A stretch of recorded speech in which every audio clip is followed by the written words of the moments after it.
কৌশিকী অমাবস্যার কথা যখন বললাম তখন আমি আপনাদের বলে রাখি কৌশিকী অমাবস্যাটা হলো কেন, সবাই তাকাবেন। কৌশিকী অমাবস্যা হলো এই জন্যে যে মা পার্বতীকে যে আপনারা দেখছেন না, এই পার্বতী কিন্তু প্রথম থেকে সাদা ধপধপে ছিল না, যেমন রংটা আপনারা দেখছেন। আসলে পার্বতী প্রথমে কালো ছিল।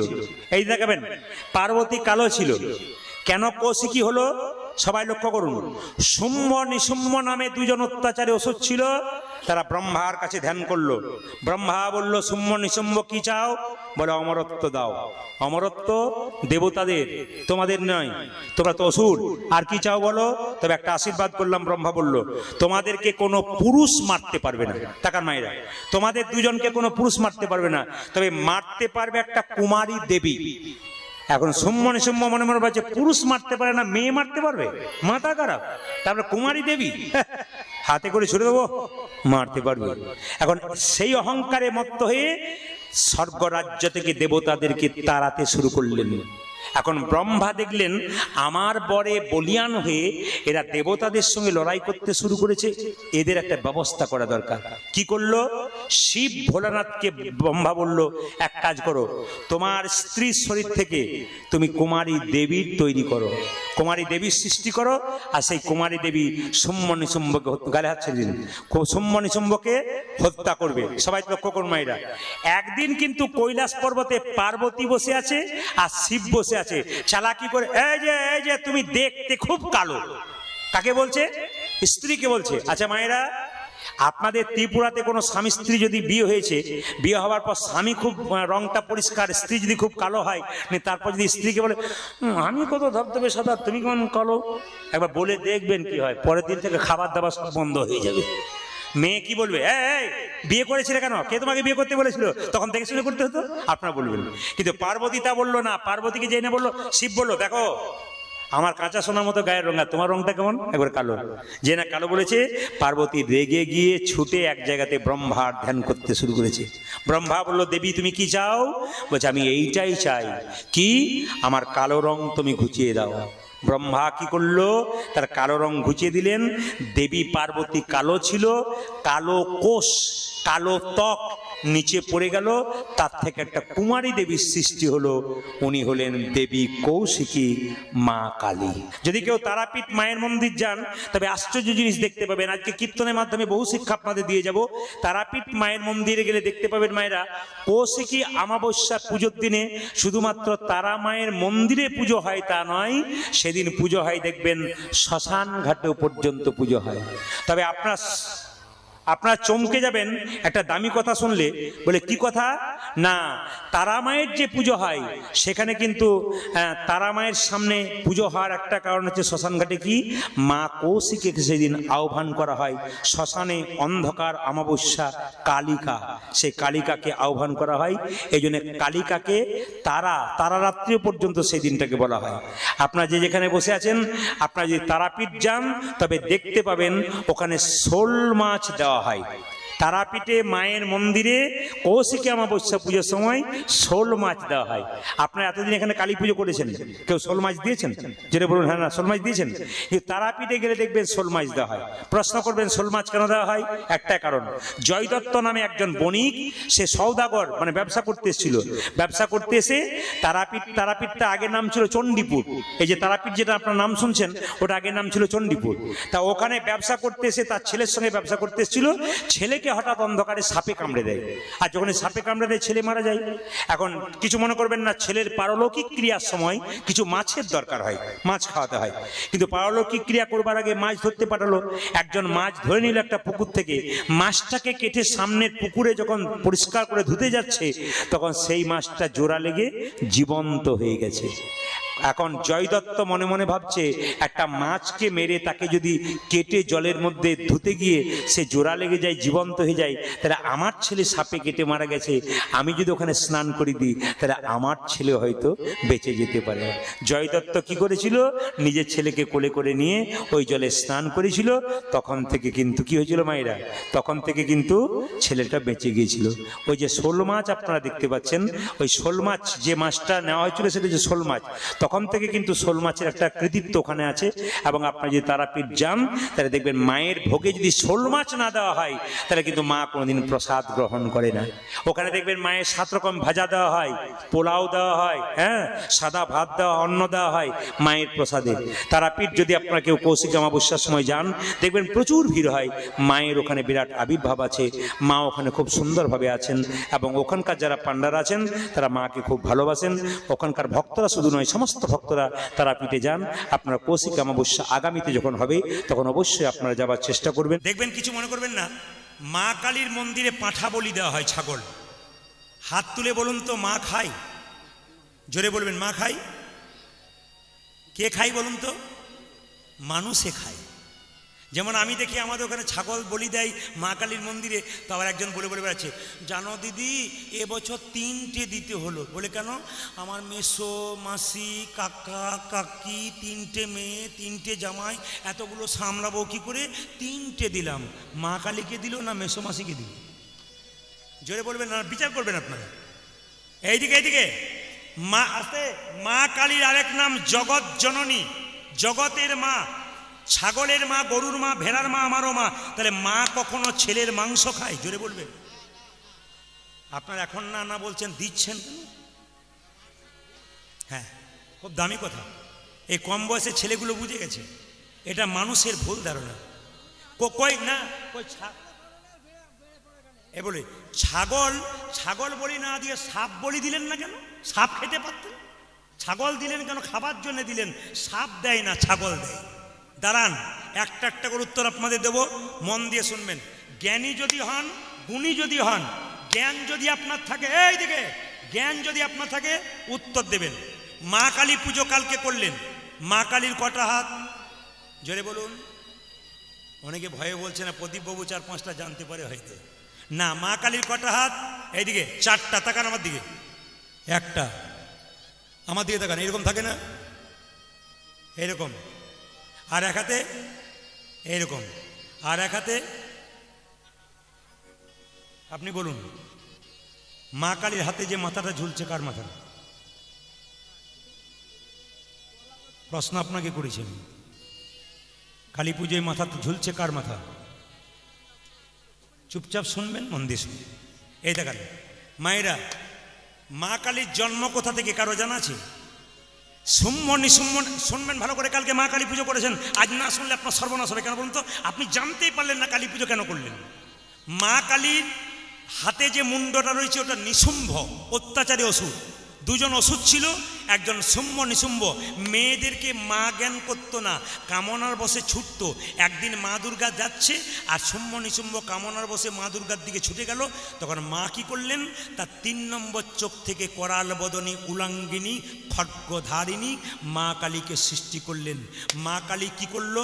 3য় নন থেকে জন্ম নিয়ে, এদিকে তাকান, নিশুম্বের মস্তকটাকে ছেদন করলেন, সেই রক্ত মুখে দিলেন, সেই রক্ত মাটিতে পড়লে অসুরের জন্ম হবে, তাই শিগালের মুখে দিলেন, যাতে মাটিতে না পড়ে অসুর জন্ম হয়ে যাবে। কীর্তন শুনতে এসছেন, কত দামি কথা শুনে এখন। এর মধ্যে কত তত্ত্ব আছে আপনারা শুনছেন, দামি কথা আজকে শুনে যাবেন, ভেতরে জ্ঞান অর্জন করে যাবেন। লক্ষ্য করুন, এই মাথাটা ঝুলছে, ওটা নিশুম্বের মাথা। মায়ের 4টা হাত, দে দে দো, আমাকে ভক্তি দে, অভয় দেব রে, তোদের কোনো ভয় থাকবে না, আমাকে ভক্তি দে।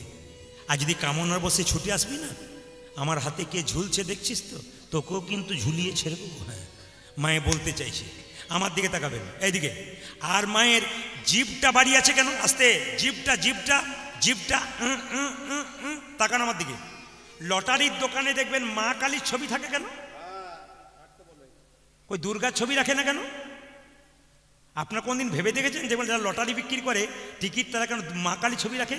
মানে মা বলতে চাইছে, ছি কাটিস না, ছি কাটলে বিপদে পড়বি, ছি লোভ করিস না, ছি। মানে সিগারেটের উপরে লেখা থাকে না, খেলেই একটা ছবি দেওয়া থাকে, খেলেই ধরবে, কিন্তু তবু খান। কিন্তু দেখুন মায়েরা, মা কালী বলতে চাইছে কি বলুন তো? জিভটা মানে কি? লালসার প্রতীক। একটা বাড়ি হয়েছে, আবার চাইছেন 2টো হোক। একটা গাড়ি হয়েছে, 2টো হোক। লালসা, লালসা জীব। দাঁতটা কি ধর্ম? যদি জীব তোর লালসা বেড়ে যাচ্ছে, তবে শুদ্ধ সত্য ধর্মের প্রতীক দাঁত দিয়ে চেপে ধর। আচ্ছা মায়েরা, এবার বলবেন তো, কিছু মনে করবেন না, মা কালীকে উলঙ্গ পুজো করা হলো কেন? কার্তিককে উলঙ্গ পুজো করা হলো না, সরস্বতীকে উলঙ্গ পুজো করা হলো না, আচ্ছা দুর্গাকে উলঙ্গ পুজো করা হলো না, কিন্তু কালীকে কেন উলঙ্গ পুজো করা হলো? যুক্তি আছে প্রত্যেকটি কথা, শুধু কীর্তন শুনলে হবে না, হৃদয়ে গেঁথে নিয়ে যেতে হবে। আজকে আপনারা শুনছেন, মন দিয়ে শুনবেন, মা কালী কেন উলঙ্গ? প্রশ্নের উত্তর দেখুন। কত বড় বড় পণ্ডিত আমাদের ভারতবর্ষের মাটিতে বাস করছে। একজনের নাম হচ্ছে ডক্টর মহানামব্রত ব্রহ্মচারী, বিবেকানন্দের পরে। তিনি গেছিলেন আমেরিকাতে, তিনি আমাদের বৈষ্ণব ধর্ম সম্বন্ধে বক্তৃতা দিচ্ছেন। তখন একটি আমেরিকার মেয়ে বলে উঠল, চুপ করুন মহানামব্রত ব্রহ্মচারী, চুপ করুন। বলে কেন? খুব তো ধর্ম সম্পর্কে বলছেন আপনাদের, আর আপনাদের উলঙ্গ নারীর পুজো হয় কেন? মা কালীর পুজো হয় কেন? কাপড় থাকে না কেন? কি আমার আপনাদের পুজো?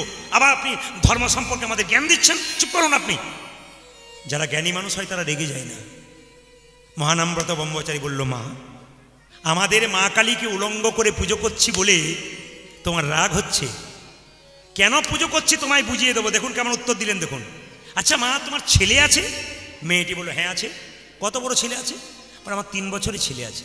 আচ্ছা মা, তুমি 3 বছরের ছেলেটাকে নিয়ে রাস্তা দিয়ে যাচ্ছ, 4 জন গুন্ডা অন্ধকারে তোমার ছেলেটাকে টেনে নিয়ে চলে যাচ্ছে, তুমি ছেলেকে ছেড়ে দেবে না নিজের জান বাঁচাবে? মেয়েটা বলছে, কেন? আমি আমার ছেলের জন্য জান লড়িয়ে দেবো, মরে যাবো, তবু ছেলেকে আমি বাঁচাবো। আচ্ছা মা, ছেলেকে টানছে 4 জন গুন্ডা, আর তুমি ছেলেকে টানছো, সেই সময় তোমার কাপড়টা যদি খুলে যায়, তুমি কি ছেলেকে টানবে না কাপড়টা পরবে? না, আমার ছেলেকে টানবো, ছেলে আমার আগে। তোমার ছেলেকে বাঁচাতে গিয়ে তোমার কাপড়টা খুলে যাবে, তবু তোমার ছেলেকে বাঁচাবে। ছেলে যখন বড় হয়ে শুনবে, আমার মা আমাকে বাঁচাতে গিয়ে তার কাপড়টা খুলে ফেলেছে, ছেলে তোমাকে ঘৃণা করবে না পুজো করবে? ছেলে ঘৃণা করবে না পুজো করবে? মেয়েটি তখন বলল, পুজো করবে, ভক্তি করবে। আমার মা আমাকে বাঁচানোর জন্য কাপড় খুলে গেছে, তবু সেই দিকে নজর নাই, আমাকে বাঁচিয়েছে। ওগো মা, ডক্টর মহানামব্রত ব্রহ্মচারী বলছে, ওগো মা, জগজ্জননী মা কালী অসুরের হাত থেকে বাঁচানোর জন্যে বারবার তার কাপড় খুলে গেছে, তবু আমাদের মতো সন্তানকে বাঁচিয়ে দিয়েছে। তাতে যদি মায়ের কাপড় খুলে যায় আমাদের সন্তানকে বাঁচাতে গিয়ে, তাহলে মাকে কি আমরা পুজো করব না ঘৃণা করব? মেয়েটির সঙ্গে সঙ্গে মহানামব্রত ব্রহ্মচারীর পা দুটোকে ধরে বলেছিল, আপনাকে কোটি কোটি প্রণাম, আপনি দারুণ। হিন্দু ধর্মের বড় বড় পণ্ডিত আছে যারা এমন উত্তর দেয়, আপনি তাজ্জব বেড়ে যাবে। ঢুকতে হবে ভেতরে, আপনাকে ঢুকলেই পাবেন অতুল ধন পেয়ে যাবেন। লক্ষ্য করুন মায়েরা, যে যেখানে বসে আছেন আমাদের। আচ্ছা বলুন তো মায়েরা, মা কাপড় রাখে না কেন? একটা কারণ আছে। আইলা ঝড় যখন এসছিল, বিরাট ঝড় আসে, একটা কাপড় টাঙ্গি ঝড়টাকে আটকানো যায়? ঝড় উড়িয়ে যায়। মা তো ছুটে যাচ্ছে পাগলের মতো আমাদের রক্ষা করার জন্য, তার কাপড় পরার সময় নেই। তিনি কাপড় পরবেন কেন? তিনি আমাদের বাঁচানোর চেষ্টা করছেন। আচ্ছা কিছু মনে করবেন আপনারা, মায়েরা উত্তর দেবেন, একবার জোরে বলবেন, কিন্তু সাহসের সঙ্গে বলবেন। মা কালীর চরণতলে যে পড়ে আছে, মা বুকে পা দিয়ে আছে, ধীরে, মা বুকে পা দিয়ে আছে, যাকে পা দিয়ে আছে সে কে? জোরে বলুন, জোরে বলুন। শিব মহাদেব। আচ্ছা বাবা কিছু মনে করবেন না, বাবারা বলবেন না। শিবের সঙ্গে কালীর কি সম্পর্ক? শ্বশুর না ভাসুর? ভাসুর। ভাসুর, যাক প্রণাম আপনার। ভাসুর। মা দুর্গার 3য় নাম থেকে যদি মা কালীর জন্ম হয়, তাহলে মা দুর্গার স্বামী যদি শিব হয়, তাহলে মা কালীর স্বামী কি হয়? এতদিনে বুঝতে পেরেছি? আমি এতদিনে বুঝতে পারিনি দাদা, ভাগ্যে আপনি এলেন বলে বুঝতে পারলাম। না, বোঝানোর জন্য তো এসছি। মা কালীর স্বামী তাহলে কে হয়? শিব। এই দিকে তাকাবেন ধীরে। মা কালীর স্বামী যদি শিব হয়, তাহলে স্ত্রী হয়ে বুকে পা দিয়েছে, অন্যায় না নেই? কিছু মনে করবেন না। এই গানটি এক জায়গায় গিয়েছি, বলছে মা কালী তার স্বামীর বুকে পা দিয়েছে। কীর্তন হয়ে গেল, একটি মেয়ে শেষে এসে বলছে, দাদা, বলে কি স্বামীর বুকে পা দেওয়া যায়? বললাম ওই তো দিয়েছে। বলছে আমারও মাঝে মাঝে ইচ্ছা হয়। বললাম কে? বললাম কীর্তনে যে কি মজা আছে, রাত পেরোলে আপনি শেষ বুঝতে পারবেন। বলছে আসলে মাঝে মাঝে এরা রেল দিয়েছে, ওই জন্য আমার গন্ডগোল হচ্ছে আর কি, মানে ছায়াগুলো পড়ছে বলে আর কি কেমন লাগছে। এদিকে তাকাবেন মায়েরা, সবাই তাকাবেন। বলছে স্বামীর বুকে পা দেওয়া যায়? বললাম ওই তো দিয়েছে। বলছে আমার মাঝে মাঝে ইচ্ছা হয়। বললাম কেন ইচ্ছা হয়? আমার স্বামী মদ খেয়ে মাতলামি করে মারধর করে যখন চিত হয়ে শুয়ে পড়ে, আমার তখন মনে হয় দিয়ে দেয়, কিন্তু দিতে পারি না দাদা। বলে কেন? আজ থেকে শুনলাম আমি কাল থেকে দেবো। বললাম দিদি তুমি দেবে, কোনো অসুবিধা নাই, তার আগে হার্টের ডাক্তারকে চেক করে দেখবেন কেমন অবস্থা, জানি তাই গো হরি বলো।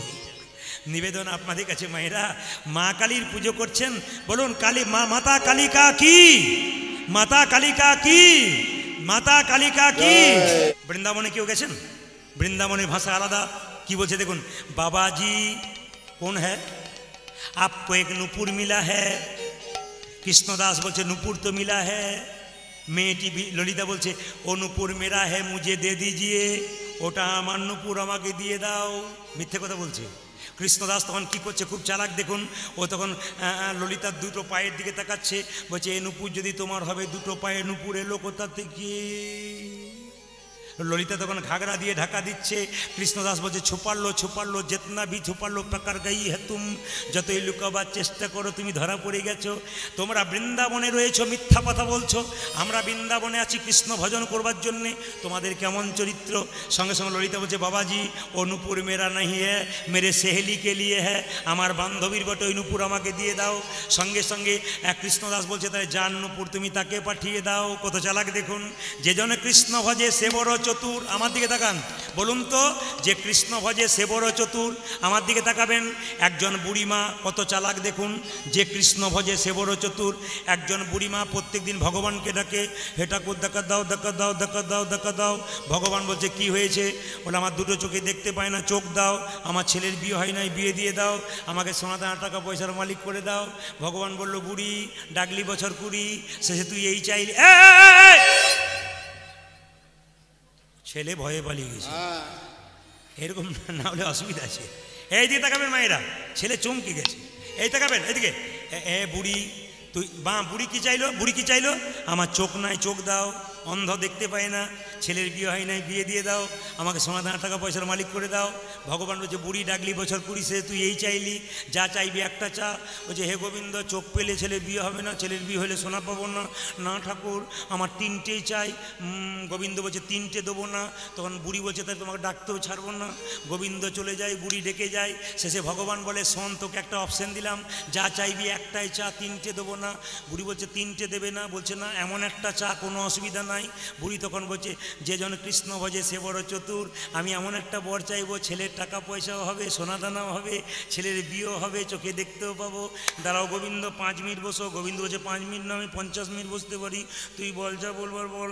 তখন বুড়িমা বলছে দাঁড়াও ভেবে দেখি, তুমি যদি ডালা ডেলা আমি যাই পাতায় পাতায়, এমন একটা বর চাইবো ছেলের বিয়েও হয়, সোনা দানাও হয়, টাকা পয়সা হয়, ছেলে নাতনি নাতনিও হয়। হ্যাঁ ঠাকুর পেয়ে গেছি, আমাকে একটা বরই দাও, আমি যেন সোনার খাটে বসে নাতি নাতনিদের খেলা করতে দেখতে পাই। কিছু বুঝলেন? কিছু বুঝেছেন? কেমন প্যাঁচ মেরেছে ভগবানকে, কেমন প্যাঁচে ফেলেছে দেখেছেন? হে গোবিন্দ। আর গাইবো না, বাদ দিয়ে দেবো, এবার বাদ দিয়ে দিই, ঠান্ডায় কষ্ট হচ্ছে আপনাদের। তবে আমি ধন্যবাদ জানাই কাকে বলুন তো, কমিটির দাদাকে, মানে আমার ভাই স্বরূপ। যখন 8টার পর 8টার সময়, 8:45 সময় এরা কিন্তু তালি দিয়েছে, তা 8:45 সময় তো দিয়েছে, গান 6টার সময় হওয়ার কথা। আমি খুব রেগে গেছি, এত ঠান্ডাতে গাইতে পারবো না, এত ঠান্ডাতে ভক্তরা বসে থাকতে পারবে না। উনি কিন্তু ঠান্ডা মাথায় বসে আছেন, কিছু মনে করবেন না, হয়ে গেছে। কমিটির এই বৈশিষ্ট্যটা সবচাইতে ধন্যবাদ। কেন বলুন তো, আমি রেগে গেলাম কীর্তনিয়া হয়ে, উনি কিন্তু কোনো সময় রাখছেন না, একবার নত হয়ে আমার কাছে বসে আছেন। আশীর্বাদ করবেন কমিটির ছেলেদেরকে, যেন তারা প্রাণ ভরে এরকম চিরকাল হাসি মুখেই থাকতে পারে। খুব ভালো লাগলো আপনাদের পরিবেশ, দারুণ লাগলো, এরা হাসি মুখে আছে। এমনকি আগামীকাল আমার আসামে গান আছে, আমি কাঞ্চনজঙ্ঘা ধরবো, তো উনি আমার সমস্ত ব্যবস্থা করে দিয়েছেন, কোথায় গাড়ি রাখতে হবে, কিভাবে যেতে হবে। যার বাড়িতে বাসা দিয়েছেন তিনিও খুব ভদ্র মহিলা, ভদ্রলোক, খুব ভালো মানুষ। খুব খুশি আমি আপনাদের এখানে এসে, ওনাদের এত সুন্দর ব্যবস্থাপনা, আমি খুব খুশি। আপনাদের সুন্দর করে বলি, হে গোবিন্দ এইটা দিয়ে দাও, আমি যেন সোনার কাটে বসে নাতি নাতনিদের খেলা তো দেখতে পাই। তার মানে কি, ছেলে বিয়ে হলো, সুদ সমেত টাকা পয়সাও পেলো, বা সোনা দানাও পেলো। যে জন কৃষ্ণ ভজে সে বড় চতুর। তীর্থস্থানে কারা কারা গেছেন? গয়া, কাশী, বৃন্দাবন, জগন্নাথ, কে গেছেন? হাত তুলুন, একটু তুলবেন। বেশ, যারা যেতে পারেন নাই মন দিয়ে শুনবেন। মহাপ্রভু একটা দামি কথা বললেন, কেউ যদি 100 টাকা রোজগার করে, 100 টাকা রোজগার করলে প্রতি 100 টাকাতে 60 টাকা সংসারের জন্য খরচ করবেন। ডান দিকে খুব চিৎকার হচ্ছে কমিটির ভাইরা যারা আছেন। 100 টাকাতে 60 টাকা সংসারের জন্য খরচ করবেন, 20 টাকা ভবিষ্যতের জন্য ব্যাংকে রাখবেন, আর 20 টাকা ধর্মগ্রন্থ বা তীর্থস্থানে যাবার জন্য। যত টাকা রোজগার করবেন প্রতি 100 টাকাতে 60 টাকা কোথায় মা? সংসারের জন্য, আর 20 টাকা ভগবানের জন্য, তীর্থস্থানে যাবার জন্য। আর 20 টাকা ভবিষ্যতের জন্য রাখবেন। সবাই লক্ষ্য করুন, তীর্থস্থান থেকে ফিরলে আপনার তীর্থের ফল পেয়ে যাবেন। ধরুন আপনাদের এখানে কীর্তন শুনতে এসেছেন, কারো সময় নাই যাবার, কিংবা টাকা আছে যাবার সময় নাই, অথবা অনেকের টাকা নেই যাবার সময় নেই। জেনে নেবেন, যদি তীর্থে না যেতে পারেন তবে একটা কাজ করবেন। আপনাদের পাড়াতে যদি কোনো ভদ্রলোক তীর্থস্থানে গেছে, সে যখন তীর্থ থেকে ফিরবে তখন মায়েরা যাবেন, তিনি বয়স্ক হলে তাকে একবার প্রণাম করবেন। তিনি যখন আশীর্বাদ করবেন তখন তীর্থের ফল আপনি কিছুটা পেয়ে যাবেন। কি বললাম? বয়স্ক লোক দেখলে প্রণাম করবেন, তীর্থ থেকে ফিরে এসছে, কিছুটা পেয়ে যাবেন। আপনার বন্ধু গেছে, দাদা ভাইরা, আপনার বন্ধু গেছে তীর্থস্থানে, আপনি গিয়ে তাকে একবার আলিঙ্গন করলেন, কিছুটা ফল পেয়ে গেলেন। মায়েরা, আপনার বয়সের আপনার বান্ধবী গেছে তীর্থস্থানে, সে এলো, তাকে একটু আলিঙ্গন করলেন, আপনি তীর্থের ফল পেয়ে গেলেন। শুধু তাই নয়, কোনো বাচ্চা যদি তার মায়ের কোলে তীর্থস্থানে গেছে, সেই বাচ্চাকে কোলে নিয়ে একটু আদর করলেন, আপনি কি করবেন? আপনি তীর্থের ফল পেয়ে যাবেন। সবাই লক্ষ্য করুন, জগন্নাথ মন্দির থেকে যখন কৃষ্ণমণ্ডল এলো, তার স্ত্রী গলায় কাপড় দিয়ে তাকাবেন, তার স্ত্রী গলায় কাপড় দিয়ে তার পাটা ধুইয়ে দিল, তার পায়ে প্রণাম করল।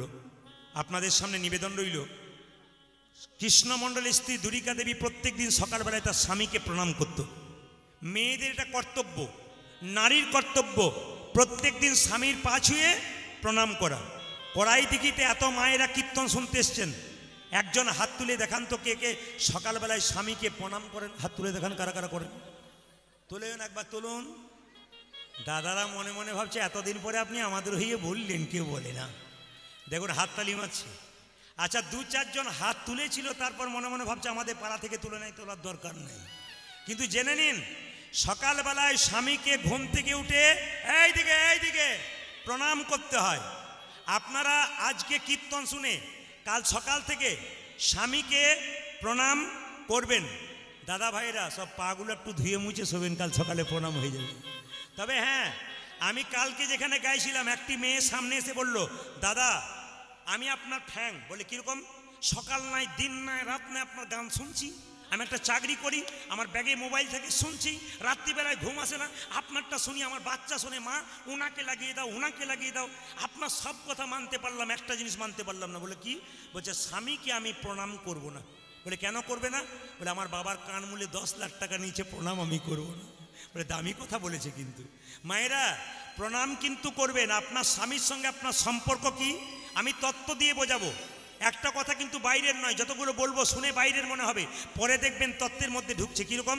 আপনার স্বামীর সঙ্গে আপনার সম্পর্ক কি জেনে নিন। আপনার স্বামী হলো আপনার গুরু। জোরে বলুন। হ্যাঁ না না বলবেন, গুরু। জোরে বলুন। আপনার স্বামী আপনার গুরু। অন্য জায়গায় হ্যাঁ বলে, এখানে খুব চালাক আছে, মনে মনে ভাবছে হ্যাঁও বলবো না, নাও বলবো না, চুপ করে থাকবো। চুপ থাকাটাই বুদ্ধিমানের কাজ।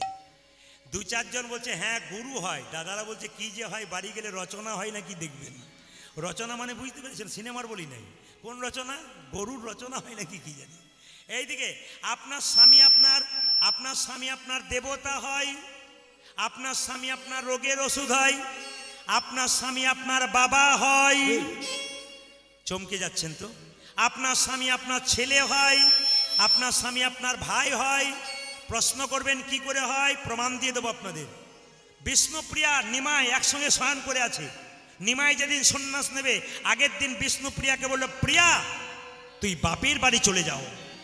বিষ্ণুপ্রিয়া বলল, স্বামী এটাই তো আমার বাপের বাড়ি, তুমি আমার বাবা, তুমি আমার ভাই, তুমি আমার ছেলে, তুমি আমার বন্ধু, তুমি আমার রোগীর ওষুধ। নিমাই বলল, লোকে আমায় পণ্ডিত বলে, আমি জানতে পারি না স্বামী কখন বাবা হয়, স্বামী কখন ছেলে হয়, স্বামী কখন ভাই হয়। বিষ্ণুপ্রিয়া বলল, শোনো, তুমি যেমন পণ্ডিত, আমার বাবা সনাতন মিশ্র পণ্ডিত, আমি তার মেয়ে। আরে মেয়ে যদি বাবার কাছে থাকে, বাবা যদি সেই নিয়ে আলোচনা করে, মেয়ে তো সেরকম তৈরি হয়। এই দিকে তাকাবেন, অপরাধ নেবেন না, আমার তো 2টি কন্যা। তা আমি যখন বইপত্র পড়াশোনা করি, পড়াশোনা করতে করতে যেগুলো ইম্পর্টেন্ট সেগুলো আমি লাল দাগ দিয়ে রেখে রাখি, এগুলো বলবো আসরে। আমার ছোট মেয়েটি কিন্তু বইটা খুলে খুলে মাঝে মাঝে দেখে, কেন বাবা কি কি লিখলো দেখি। ওগুলো মুখস্থ করে, লোকে কিছু জিজ্ঞেস করলে 10টা জিজ্ঞেস করলে 5টা বলতে পারে। কেন? ও যে আমার সংস্পর্শে আছে, আমি কি করছি আলোচনা, ও আলোচনাটা দেখছে। ওই জন্য আপনাদের কাছে নিবেদন, আপনার আচার যেমন হবে, চলা যেমন হবে, আপনার বাচ্চার বিচার সেরকম হবে। বিষ্ণুপ্রিয়া বলছে আমার বাবার নাম সনাতন মিশ্র, আমি পণ্ডিতের মেয়ে, আমি তোমাকে বুঝিয়ে দেবো স্বামী কখন বাবা হয়, স্বামী কখন ছেলে হয়, স্বামী কখন ভাই হয়। নিমাই বলল বলো কখন হয়। বিষ্ণুপ্রিয়া বলছে অন্নদানে পিতা সম রতিদানে পতি। অন্নদানে পিতা সম রতিদানে পতি। অন্নদানে পিতা সম রতিদানে পতি। অন্নদানে পিতা সম রতিদানে পতি। মেয়েদের যখন বিয়ে হয় না অন্ন জোগাড় করে কে? বাবা। যখন বিয়ে হয়ে যায় কে জোগাড় করে? স্বামী। অন্নদানে পিতা সম রতিদানে পতি। অন্নদানে পিতা সম রতিদানে পতি। ছেলে কখন হয়? পিণ্ডদানে পুত্র সম অগতির গতি। পিণ্ডদানে পুত্র সময় গতির গতি। পিণ্ডদানে পুত্র সম অগতির গতি। পিণ্ডদানে পুত্র সম অগতির গতি। স্বামী স্ত্রী বেঁচে আছে, হঠাৎ তার স্ত্রী মারা গেল, ছেলে মেয়ে নাই, তার পিণ্ড কে দেবে? তার স্বামী। স্বামী স্ত্রী বেঁচে আছে, ছেলে মেয়ে নাই, স্ত্রী মারা গেল, পিণ্ড কে দিতে পারে? অধিকার আছে, শাস্ত্র বলছে তার স্ত্রীর, তার স্বামীর। পিণ্ডদানে পুত্র সম অগতির গতি। পিণ্ডদানে পুত্র সম অগতির গতি। আবার উপদেশে গুরুতুল্য সেবাতে দেবতা। রোগিতে সুদ সম বিপদেতে ভাতা। রোগীতে ঔষধি সম বিপদেতে ভাতা। রোগিতে সুদ সম বিপদেতে ভাতা।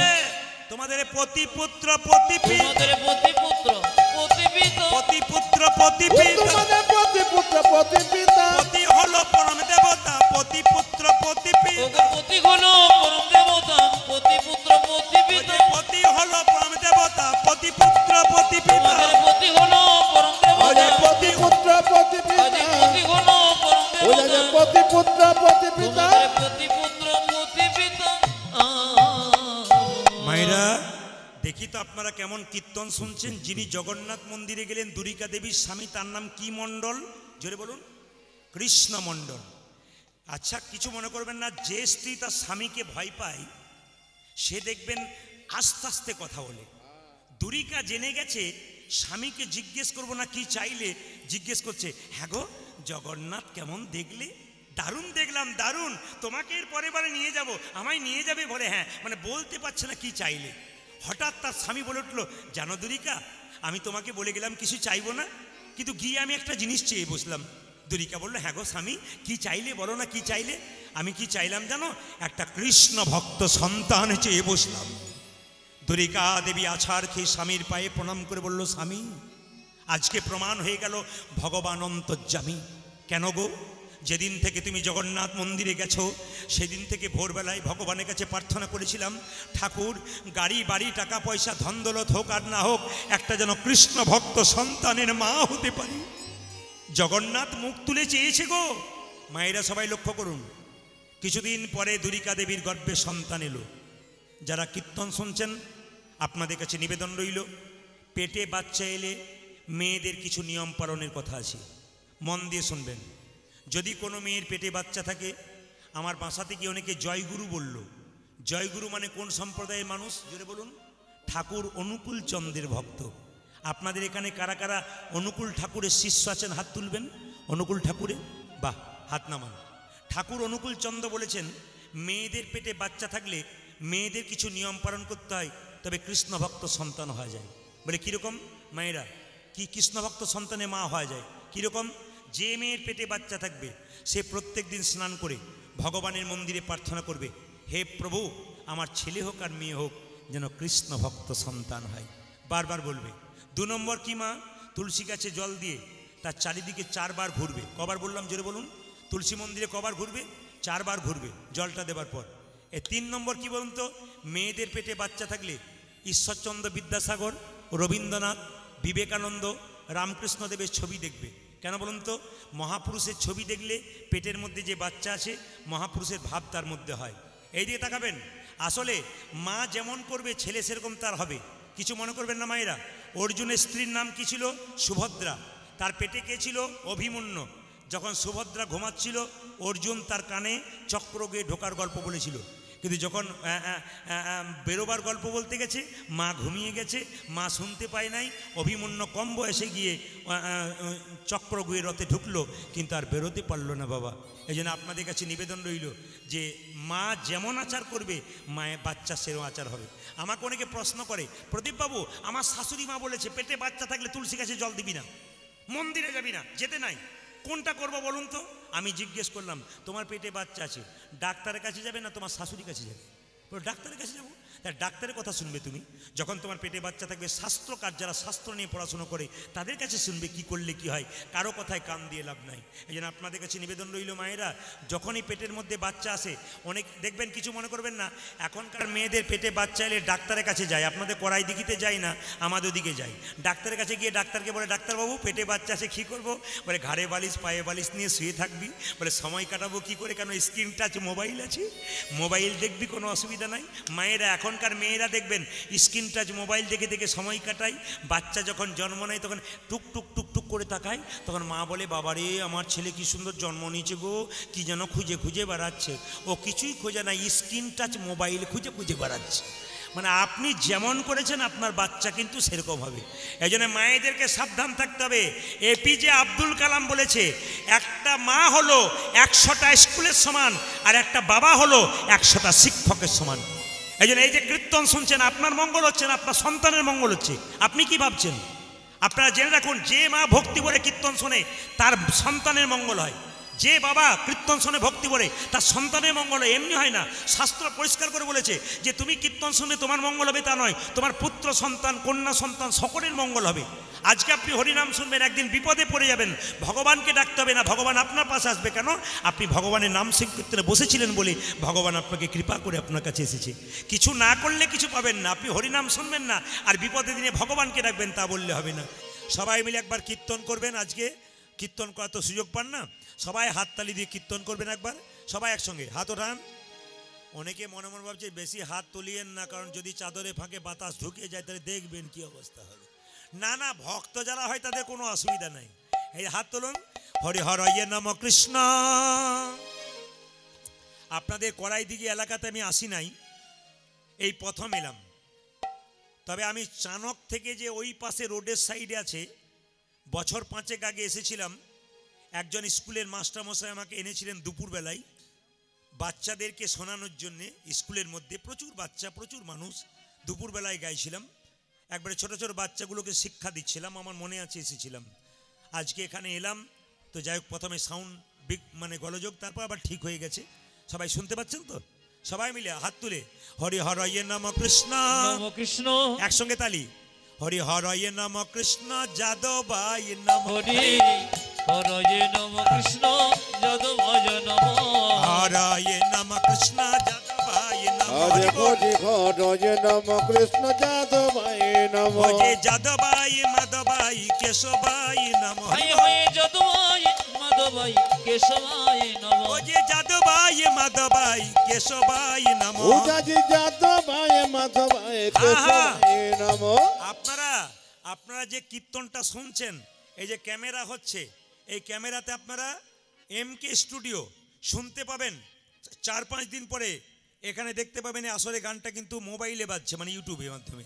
তো তখন হাত তোলার, এত সুন্দর হাত তুলবেন, হাত যেন ওঠে আপনাদের। এই ছবিগুলো এরা তুলছে কিন্তু ক্যামেরা ঘোরাচ্ছে, দেখবেন ইউটিউবের মাধ্যমে আপনার কিছু তালি দিচ্ছেন। যদি কেউ না তোলেন তাহলে ইউটিউব দেখতে বলে দিদি আমি তুলি নাই গো, আমার ওঠে নাই, এটা যেন বলতে না হয়। সবাই মিলে হাত একসঙ্গে উঠিয়ে হরি হরয়ে নম কৃষ্ণ যাদবায় নম, হাত তুলে হরি হরয়ে নম কৃষ্ণ যাদবায় নম। ইনারা ভাবছেন আমাদের দিকে ক্যামেরা নাই, না তুললেও হবে আর কি। না না, আপনাদের কেউ দেখতে পাক না পাকে, উনি তো দেখতে পাচ্ছেন কে ফাঁকি দিচ্ছে আর কে দিচ্ছে। আপনারা সবাই দিন হরি হরয়ে নম কৃষ্ণ যাদবায় নম, হরি হরয়ে নম কৃষ্ণ যাদবায় নম, হরে যাদবায় মাধবায় কেশবায় নম, হরে যাদবায় মাধবায় কেশবায় নম, হরে যাদবায় মাধবায় মাধবাই কেশবাই নমঃ উজাজি যাদবায় মাধবায় কেশবায় নমো। ও যে গোপাল গোবিন্দ রাম শ্রী মধুসূদন আজ গোপালী একটু গোবিন্দ রিভাব দাও। রাম শ্রী মধুসূদন গোপাল গোবিন্দ রাম শ্রী মধুসূদন উজাজি গোপাল গোবিন্দ রাম শ্রী মধুসূদন। ও যে গিরিধারী গোপীনাথী মদন মোহন নিতাই গৌর হরি বল। হরি গোপীনাথ মদন মোহন ও যে গিরিধারী গোপীনাথী মদন মোহন। উজাজি গিরিধারী গোপীনাথ মদন মোহন। আপনাদের আসলে সবকিছু ভালো লাগলো, একটা জিনিস খারাপ লাগলো, বলবো না, বাদ দিয়ে দেবো, আর একবার এসে বলে যাবো কোনোদিন। আমি তো না বলে যাবই না। এই দিয়ে তাকান, সবাই বলছে, হাত তুলছে, হরি হর নম কৃষ্ণ যাদব নম, কৃষ্ণ তালি দিচ্ছেন, এটা আমার ভালো লাগছে। আর খারাপ কোনটা? দু চারজন হরি হর নম কৃষ্ণ যাদব নম যাদব মাধব। এখনো এরকম করে আছে কেন বলতো? বাংলা বোঝে না তো, উড়িষ্যা থেকে এসছে, একবারে বুঝতে পারছে না। আবার দু চারজন এরকম করেছিল, তাড়াতাড়ি হরি নম কৃষ্ণ যাদব। আমি দেখতে পাচ্ছি আর কি। না না, হিন্দু ধর্মে জন্মগ্রহণ করেছেন, হাত তুলবেন না। মহাপ্রভু হাতটা তুলে আছে, আমাদের দেখিয়েছে কি, যুগ যুগ ধরে তুলে আছে। কেন? যারা এসেছে তাদের জন্য তুলেছে, যারা আসবে তাদের জন্য তুলেছে, সবার জন্য মহাপ্রভু তুলছে। হাত তুলুন। হরি হর নম কৃষ্ণ যাদবায় নম হরি বল।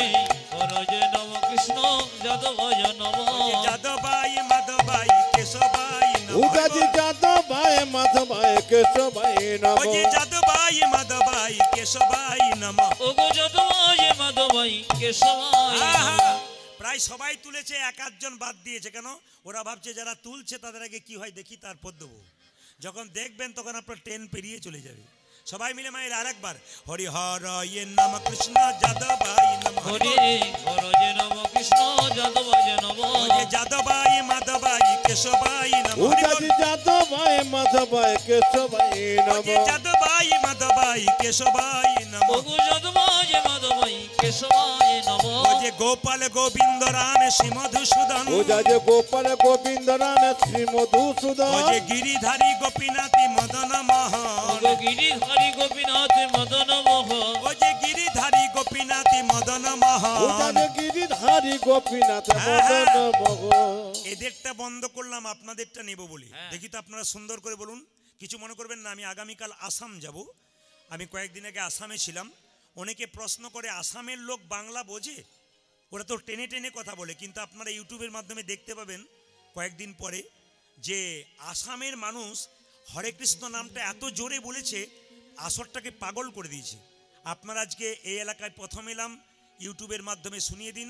আমি জায়গাটার নাম করে দিই, চানক কড়াই দিঘি। এই এলাকাতে আপনারা আছেন, কড়াই দিঘিতে। আজকে সুন্দর করে হরিনাম করে দেখিয়ে দিন যে আমরাও পারি। সবাই মিলে দেখাবেন, ইউটিউবের মাধ্যমে জগতের মানুষ দেখবে, বিশ্বের মানুষ দেখবে। আজকে কড়াই দিঘিতে কীর্তন হচ্ছে, ভক্তমণ্ডলী ভক্তরা সবাই মিলে হাততালি দিয়ে কীর্তন গান গাইছে। বলুন হরে কৃষ্ণ জোরে, হরে কৃষ্ণ বা কৃষ্ণ কৃষ্ণ বা হরে রাম জোরে বা জোরে, হরে কৃষ্ণ বা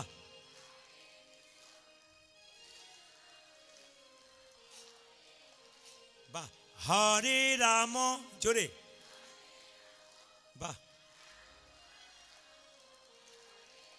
কেন বেশি জোরে হচ্ছে না বলুন তো? কালকে মায়ের পূজা গেছে, ওই জন্য হচ্ছে না। নিরামিষ খেলে জোরে হতো। একবার জোরে বলুন প্রেম সে, হরে কৃষ্ণ, উচ্চ স্বরে, হরে কৃষ্ণ বাহ কৃষ্ণ কৃষ্ণ। হ্যাঁ বাহ, দারুণ। আরেকবার হরে কৃষ্ণ, তালি দিয়ে, সুন্দর। হরে রাম রাম রাম। শেষবার হরে কৃষ্ণ জোরে বলবেন। বাহ, হরে রাম, সুন্দর, বাহ, দান দান দান। আগে কি আপনাদের কীর্তনের দল টল ছিল নাকি? দারুণ গাইছেন কিন্তু। দেখি তালে তালে হয়ে যাক। হরে কৃষ্ণ কৃষ্ণ কৃষ্ণ হরে হরে বাবা হরে রাম বাবা হরে রাম বেশ বেশ রাম রাম হরে জপ হরে কৃষ্ণ কৃষ্ণ কৃষ্ণ হরে হরে হরে রাম হরে রাম রাম রাম হরে হরে হে হরে কৃষ্ণ কৃষ্ণ কৃষ্ণ হরে হরে হরে রাম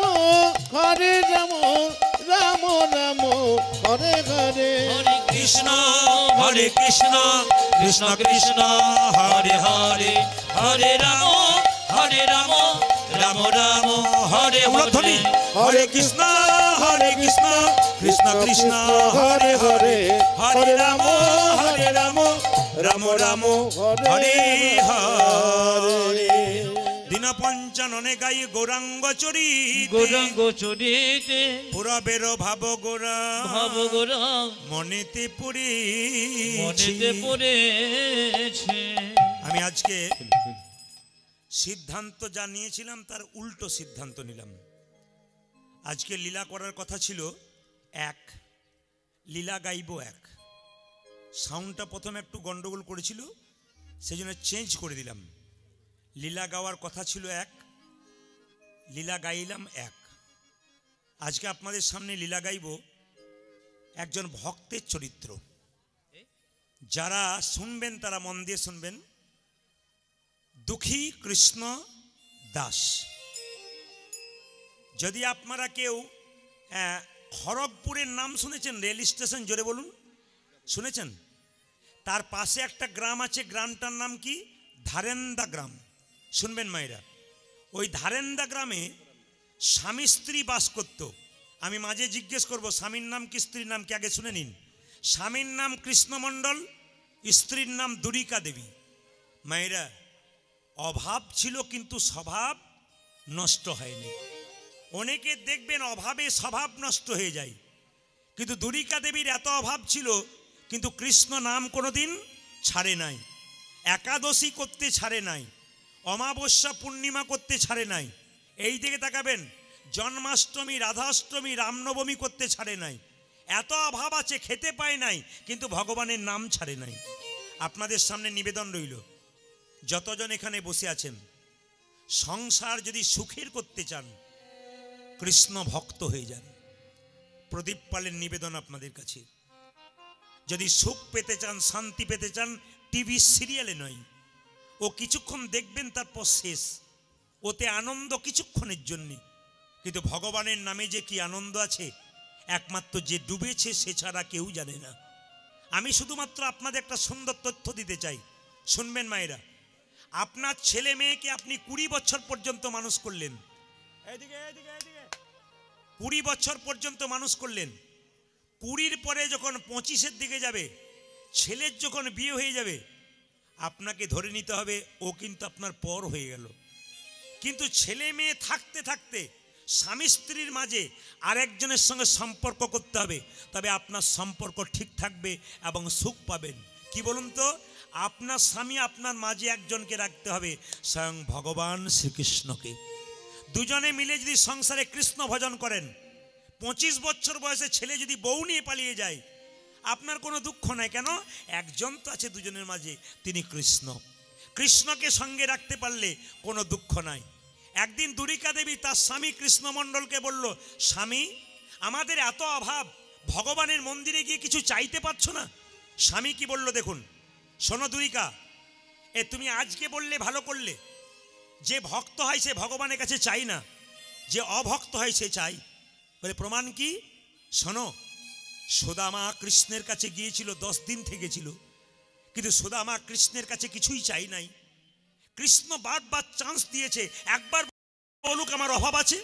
মায়েরা, সুদামার স্ত্রী একটা ঝুপড়ি বাড়িতে বাস করত, জল পড়লে কোন করে ঘুরে বেড়াতো। সুদামার ছেলে, একটি মাত্র ছেলে, সে কষ্ট পেয়ে কিছু খেতে পায় না। তার স্ত্রী ভিখারির মতো রাস্তায় ঘুরে বেড়ায়, সেও ভিখারির মতো ঘুরে বেড়ায়, কিন্তু একবারও কৃষ্ণকে বলে নাই 10 দিনের মধ্যে যে আমার অভাব আছে। কৃষ্ণ মনে মনে ভাবলো, ওরে সুদামা, এই জগতে যে আমাকে অভাবের কথা বলে না, আমি তাকে অনেক দিই। যে চাই তাকে অল্প দিই, আর যে চাই না তাকে এত দিই, সে ভাবতেই পারে না। এই জন্য ভগবানের মন্দিরে গিয়ে কেউ চাইবেন না মা ছেলের বিয়ে দাও, মেয়ের বিয়ে দাও, ছেলের চাকরি দাও, আপনি বলবেন না, কিচ্ছু চাইবেন না। আপনি ভক্তি সম্পদ ভগবানকে দিন, ভগবান আপনাকে কৃপা সম্পদ দেবে। তো জগন্নাথ মন্দিরে তুমি যাও না, কৃষ্ণমণ্ডলকে বলল জগন্নাথ মন্দিরে সবাই যাচ্ছে গ্রামে, তুমি একবার যাও, জগন্নাথ দর্শন তো হবে, চাইতে হবে না। স্বামী বলল আমি চাইবো না, তবে যাব, আমি একবার জগন্নাথ দেখে আসবো। বাবারা তো দূর থেকে শুনছেন, বলতে পারছেন না, মনে মনে ভাববেন জগন্নাথের চোখ গোল না পটল চেরা, জোরে বলবেন। বাহ, যারা সামনে আছে উত্তর দিচ্ছেন। জগন্নাথের চোখ গোল, কিন্তু কৃষ্ণের চোখ পটল চেরা। কেন? কৃষ্ণের বিচার মাঝে মাঝে এদিক ওদিক হয়, কিন্তু জগন্নাথের বিচার সমান হয়। ভিখারি গেলেও যা, জমিদার গেলেও তা, এইদিকে ব্রাহ্মণ গেলেও যা, বৈষ্ণব গেলেও তা। জগন্নাথের চোখটা গোল, জগন্নাথের বিচার সমান। অনেক বয়স্ক বাবা মাঝখানে বসে আছেন, ওনাদের দিকে তাকাতে হবে, কারণ ধৈর্য ধরে বসে আছে। আপনাদের আসরগুলো খুব ভালো, আমি দেখেই বুঝে নিলাম। সবাই লক্ষ্য করবেন, জগন্নাথের চোখ গোল না পটল চেরা, জোরে বলুন। গোল। জগন্নাথের বিচার সমান, এইদিকে জগন্নাথের বিচার সমান, সবাইকে সমান চোখে দেখে। মায়েরা লক্ষ্য করুন, জগন্নাথ মন্দিরে গিয়ে কৃষ্ণমণ্ডল বলল জগন্নাথ দেবী কি, জগন্নাথ দেবী কি, জগন্নাথ দেবী কি, জগন্নাথ দেবী কি। শিখে নেবেন, প্রতিটি কথায় কথায় শিখে নেবেন। জগন্নাথ মন্দিরে কৃষ্ণমণ্ডল প্রণাম করছে, আপনারা মন্দিরে প্রণাম করেন, আপনাদের ভুল হয়। সামনে মনে হয় দুর্গা দেবীর মন্দির, অনেকে মন্দিরে প্রণাম করছেন, আপনারা প্রণাম করার সময় ভুল করছেন, এগুলো শিখিয়ে দিয়ে যাব। আমি বাসায় ছিলাম, অনেকে প্রণাম করতে যাচ্ছেন, দু একজন প্রণাম ঠিক করছেন, বাকি প্রণাম ভুল করছেন। কেন বলুন তো? ভগবানকে প্রণাম করবেন নিজের বাঁ দিকে রেখে। কি বললাম? কৃষ্ণ, বিষ্ণু, নারায়ণ, ভগবানকে প্রণাম করবেন কোন দিকে?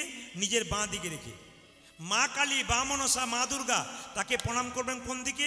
নিজের ডান দিকে রেখে। আর সাধুগুরু বৈষ্ণব বাবা মাকে প্রণাম করবেন কোন দিকে মা? সম্মুখে, মানে সোজা। একবার জোরে বলবেন, কৃষ্ণকে কোন দিকে প্রণাম করবেন? জোরে বলুন, কোন দিকে রেখে? বাঁ দিকে রেখে। আচ্ছা, দেবদেবীকে কোন দিকে রেখে প্রণাম করবেন? ডান দিকে রেখে। সাধুগুরু বৈষ্ণবকে প্রণাম করবেন কোন দিকে রেখে? সম্মুখে রেখে, সোজা রেখে। তবে বলে রাখি, যাকে সোজা প্রণাম করবেন, আপনার হাতটা যেন ওনার ডান পায়ে পড়ে, ডান হাতটা, আপনার বাঁ হাতটা যেন ওনার বাঁ পায়ে পড়ে, তবে প্রণাম সার্থক। কিন্তু দেখবেন প্রমাণ মায়েরা, আমি দাঁড়িয়ে আছি, আমাকে আপনারা প্রণাম করতে আসুন, দেখবেন যখন এরকম করে প্রণাম করবেন, আপনার ডান হাতটা আমার বাঁ পায়ে পড়ছে, আপনার বাঁ হাতটা আমার ডান পায়ে পড়ছে। তাহলে প্রণামের নিয়ম কি? যখন কেউ দাঁড়িয়ে আছে তাকে প্রণাম করবেন, আপনার ডান হাত ওনার ডান পায়ে পড়বে, আপনার বাঁ হাত ওনার বাঁ পায়ে পড়বে। যদি এইভাবে প্রণাম করতে পারেন, এইদিকে তাকান, বাঁ হাতটা নিচে, প্র্যাকটিস করে নিন, বাঁ হাতটা নিচে আর ডান হাতটা ওপরে, এরকম করে প্রণাম করে দেখবেন আপনার বাঁ হাতটা ওনার বাঁ পায়ে পড়ছে আর ডান হাতটা ওনার ডান পায়ে পড়ছে। কৃষ্ণমণ্ডল প্রণাম করছেন, জগন্নাথ দেবকে প্রণাম করলেন মায়েরা। সবাই তাকান।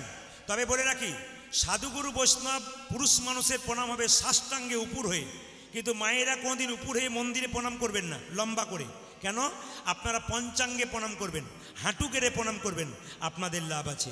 কৃষ্ণমণ্ডল জগন্নাথ মন্দিরে গিয়ে বলছে, ওগো জগন্নাথ,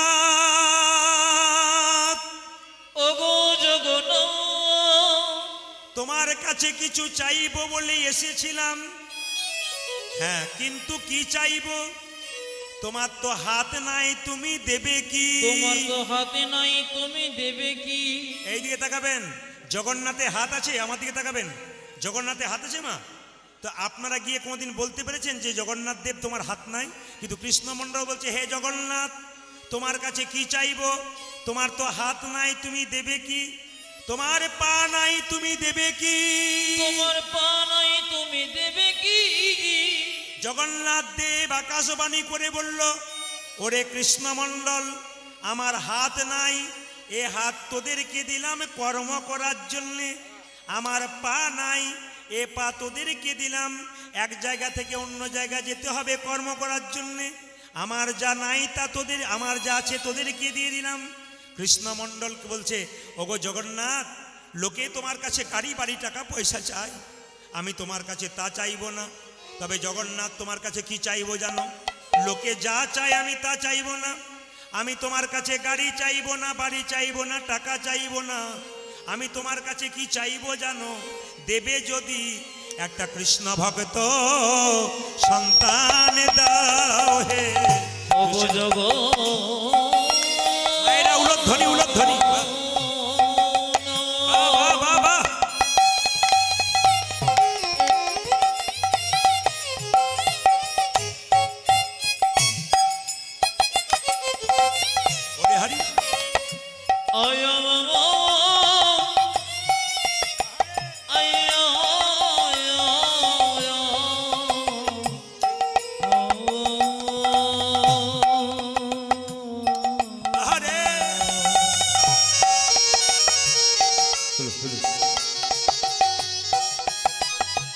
কৃষ্ণ ভক্ত সন্তান দাও গে।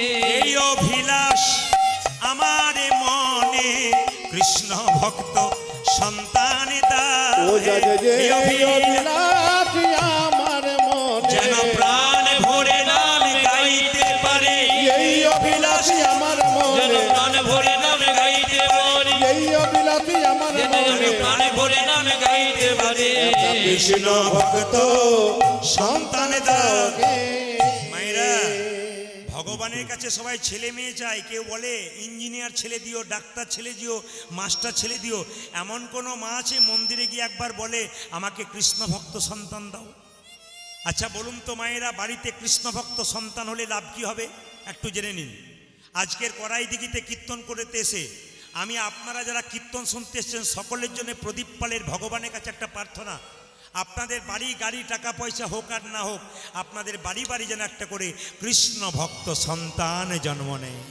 প্রশ্ন করবেন, প্রদীপ বাবু, এই যে আপনি কৃষ্ণ ভক্ত সন্তান চাইলেন কেন? ইঞ্জিনিয়ার ডাক্তার ছেলে চাইলেন না কেন? এ কেন চাইলাম বলে দিই। সচিমাতা নিমাইকে বলেছিল, নিমাই এই দিকে আয়। কি হলো মা? তোর বাবার পিণ্ডটা দিয়াই। নিমাই বলেছিল, মা পিণ্ড দিলে কি হয়? 7 বংশোদ্ধার হয়। মা তুমি তো বলছো পিণ্ড দিলে 7 বংশোদ্ধার হয়, কিন্তু কোনো বংশে একটা কৃষ্ণ ভক্ত সন্তান জন্ম নিলে তার 7 বংশ নয়, তার 14 বংশোদ্ধার হয়ে যায়।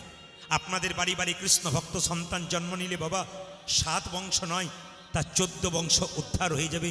এটা আমি বারবার চাইব। যেমন আমাকে কালকে আমি কোলাঘাটে গান করছিলাম। কোলাঘাট আপনারা জানেন মেদিনীপুর, ওখানে গাইছিলাম। তো একজন ভক্ত এসে আমাকে বললেন, প্রদীপ বাবু আর আমার কোনো চিন্তা নেই। বলে কেন? আমার ছেলের জন্য 20 লাখ টাকা রেখে দিয়েছি, আমি মরে গেলেও চিন্তা নেই, বসে বসে খাবে। আমি বললাম, দাদা কিছু মনে করবেন না, ছেলের জন্য তো 20 লাখ টাকা রাখলেন, ছেলেকে তৈরি করলেন কীরকম? এইরকম না কীরকম? যদি এইরকম তৈরি করলেন তাহলে আপনি মারা যাবেন, তখন আপনার সাধ্য কাজ করাবে, বৈষ্ণব সেবা দেবে, ভক্তদের সেবা দেবে, ভক্তি ভরে করবে। আর যদি এইরকম তৈরি করেন তাহলে তো নিতাই গৌর হরিবোল হয়ে যাবে, যা ছিল সব হরিবোল হয়ে যাবে। আপনার বাচ্চার জন্য সম্পদ রাখার দরকার নাই, আপনার বাচ্চাকে সম্পদ তৈরি করে দিয়ে যান। প্রত্যেকটি বাবা মায়ের কাছে নিবেদন রইল, আপনার বাচ্চাকে সম্পদ দেবার দরকার নাই, আপনার বাচ্চাকে সম্পদ তৈরি করে দিয়ে যান। মায়েরা, যখনই কৃষ্ণমণ্ডল এই জিনিসটা চাইল, একটা কৃষ্ণ ভক্ত সন্তান দাও, জগন্নাথ দেব আকাশবাণী করে বলল, কৃষ্ণমণ্ডল যা, তুই কৃষ্ণ ভক্ত সন্তান পেয়ে যাবি। মায়েরা জোরে বলবেন, দুঃখী কত বছর বয়সে দীক্ষা নিতে গেল? জোরে বলুন। আচ্ছা, মাথাতে একটা কি তুলে দিল গুরুদেব? জোরে বলুন। মাটির কলসি। এইদিকে যখন আপনি ভালো কাজ করবেন, আপনার পেছনে 5 জন লেগে যাবে। আপনি ভালো কাজ করলে আপনার পেছনে 5 জন লেগে যাবে। ধর্মের ব্যাপার। আমার দিকে তাকান। ছোট্ট দুঃখী গঙ্গায় জল আনতে গেছে, ওই পার থেকে কটা মেয়ে বলছে, এ ছেলে কি নাম তোর? আমার নাম দুঃখী। কোথায় এসছিস? হৃদয় চৈতন্যের কাছে। কি জন্য এসছিস? দীক্ষা নিতে এসছি। পালিয়ে যা। বলে কেন? ওই লোকটা ওই রকম, তোর মতো কত ছেলে এলো, গরুর মতো খাটালো, কাউকে দীক্ষা দেয় নাই, পালিয়ে যা, নইলে মরে যাবি তুই। তখন ছোট্ট ছেলেটা বললো, হ্যাঁ গো মাসি, আমার গুরুকে তোমরা চিনতেই পারলে না। গুরু তো নারকেলের মতো গো, বাইরেটা শক্ত আর ভেতরে শ্বাস জল আছে, আমার গুরুকে চিনতেই পারলে না। তখন পাড়ার মেয়েরা বলল, দেখলি তো ভালোর কাল নাই, এক বলতে গেলাম এক বুঝে নিল, কথায় আছে না, পরের ছেলে পরমানন্দ, যত উচ্ছন্নে যায় তত আনন্দ। মর মর তুই মর। পালিয়ে গেল পাড়ার মেয়েরা, ছোট্ট দুঃখী মায়েরা মাথায় মাটির কলসিতে করে জল আনতে আনতে মাথার মধ্যে পোকা হয়ে গেল, দগদগে ঘা হয়ে গেল। তাকাবেন আপনারা, এতজন কীর্তন শুনছেন, বহিরাগত বহুজন এসছেন, একজন ভক্তের কথা শুনছেন, আপনারা চমকে যাবেন। ছোট্ট ছেলেটা 5 বছর বয়স, জল আনতে আনতে মাথায় দাগ হয়ে গেল। আর আমরা কীর্তন শুনতে বসে 5 মিনিট বসলে আমাদের মন ছটফট করে, আমরা গোবিন্দের কৃপা পাবো কি করে? যে জগতে যার ধৈর্য আছে সে ভগবানকে পায়, আর যে চঞ্চল সে ভগবান হারায়। আজকে হরিবাসরে যারা চঞ্চলতা করবেন ভগবানের কৃপা পাবেন না, আর যারা স্থির হয়ে বসে থাকবেন ভগবানের কৃপা অবশ্যই পাবেন। প্রমাণ দেখুন, ছোট্ট দুঃখীর মাথায় দগদগে ঘা হয়ে গেল, পুঁজ হয়ে গেল, রক্ত হয়ে গেল, মাথায় পাগড়ি বেঁধে জল আনতে লাগলো। গুরুদেব হৃদয় চৈতন্য বলে, হ্যাঁ রে, অত সুখে কৃষ্ণ ভজন করা যায় না, মাথায় পাগড়ি বেঁধেছিস কেন? জানি না গুরুদেব। বল তুই মাথায় পাগড়ি বেঁধেছিস কেন? জানি না গুরুদেব। পাগড়ি খোল। যেই না বলেছে পাগড়ি খোল, গুরুদেব বলল পাগড়ি খুলবি না, তবে আমি নিজেই খুলে দেবো। মায়েরা তাকান, যেই না গুরুদেব নিজেই পাগড়িটা খুলে দিয়েছে, চমকে উঠেছে। একই দুঃখী, তোর মাথায় দগদগে ঘা, পুঁজ, রক্ত, আগে বললি না কেন বাবা? তবে তোকে কবিরাজ থেকে চিকিৎসা করাতাম, তোর মাথার রোগ ভালো হয়ে যেত। তুই যেদিন বাবা মাকে ছেড়ে এসেছিস, আমি তোর বাবা, আমি তোর মা, তুই আমায় বললি না কেন? ছোট্ট দুঃখী বলল, শোনো গুরুদেব, আমি যদি তোমায় বলতাম আমার মাথায় ঘা হয়েছে, তুমি না হয় কবিরাজ ডেকে আমার চিকিৎসা করাতে, আর কবিরাজ মলম মেখে আমায় শুয়ে থাকতে বলতো, কিন্তু আমি যে কৃষ্ণ সেবাই বঞ্চিত হতাম। হরি হরি বল। কৃষ্ণ সেবায় বঞ্চিত হতাম, কৃষ্ণ সেবাই বঞ্চিত হতাম। ওই আমি কৃষ্ণ সেবায় বঞ্চিত হতাম। জল আনিতে না পারিলে কৃষ্ণ সেবাই বঞ্চিত হতাম। আমি জননীতে না পারিলে আমার মানব জনম বৃথায় যেত। জলা দিতে না পারিলে, মানব জনমে ব্যথায় ওই আমি জলা দিতে না পারিলে মানব জনমে ব্যথায় যেত। কৃষ্ণ সেবায় বঞ্চিত হতাম। যারা এখানে বসে আছেন তাদেরকে বারবার বলবো, আমি এখন একটা অঙ্ক বলবো, আপনারা হিসাব করবেন। আমি অঙ্কতে কাঁচা, আপনারা ঠিক মতো হিসাব করে নেবেন। দেখবো, জিজ্ঞেস করবো আপনারা পারেন কিনা তত্ত্বের দ্বারা। ছোট্ট দুঃখী বলছে, শোনো গুরুদেব, এই যে মানুষ কুলে জন্ম নিয়েছি, এমনি এমনি জন্মেনি নাই, 84 লক্ষ জনি ভ্রমণ করে মানব কুলে জন্মে পেলাম। গুনবেন আপনারা, গুনবেন। 20 লক্ষ বার গাছ গাছরা রূপে জন্মে নিলাম। বহু রকমের গাছ হতে হতে যেদিন তুলসী বৃক্ষরূপে জন্মে নিলাম। যেদিন তুলসী বৃক্ষরূপী জন্ম নিলাম। গুনবেন, গুনবেন। যেদিন তুলসীর পাতা গোবিন্দের সেবাই লাগলো, গোবিন্দের সেবায় লাগিল। যেদিন তুলসীর ডাল মালা করে ভক্তরা কণ্ঠে নিল, ভক্তর কণ্ঠী নিল। সেই দিন আমাদের গাছ জন্ম থেকে মুক্তি হয়ে গেল। কত হলো মা? কত লক্ষ জলে বলুন? 20। 9 লক্ষ বার জলে জন্মে নিলাম। কত রকমের মাছ কাঁকড়া হতে হতে যেদিন আমি শঙ্খ রূপে জন্মে নিলাম। যেদিন আমি শঙ্খ রূপে জন্ম নিলাম। যেদিন মায়েদের মুখে মন্দিরে বেজে উঠিলাম। যেদিন মায়েদের মুখে মন্দিরে বেজে উঠিল। সেদিন আমার জল জন্ম থেকে মুক্তি হয়ে গেল। জগতে মুক্তি হয়ে গেল। বলুন বলুন, 20 আর 9 কত হলো মায়েরা? 20 আর 9 কত হয়? জোরে বলুন, কত হয়? আমি আগেই বলেছি অঙ্ক করবেন। 20 আর 9 29।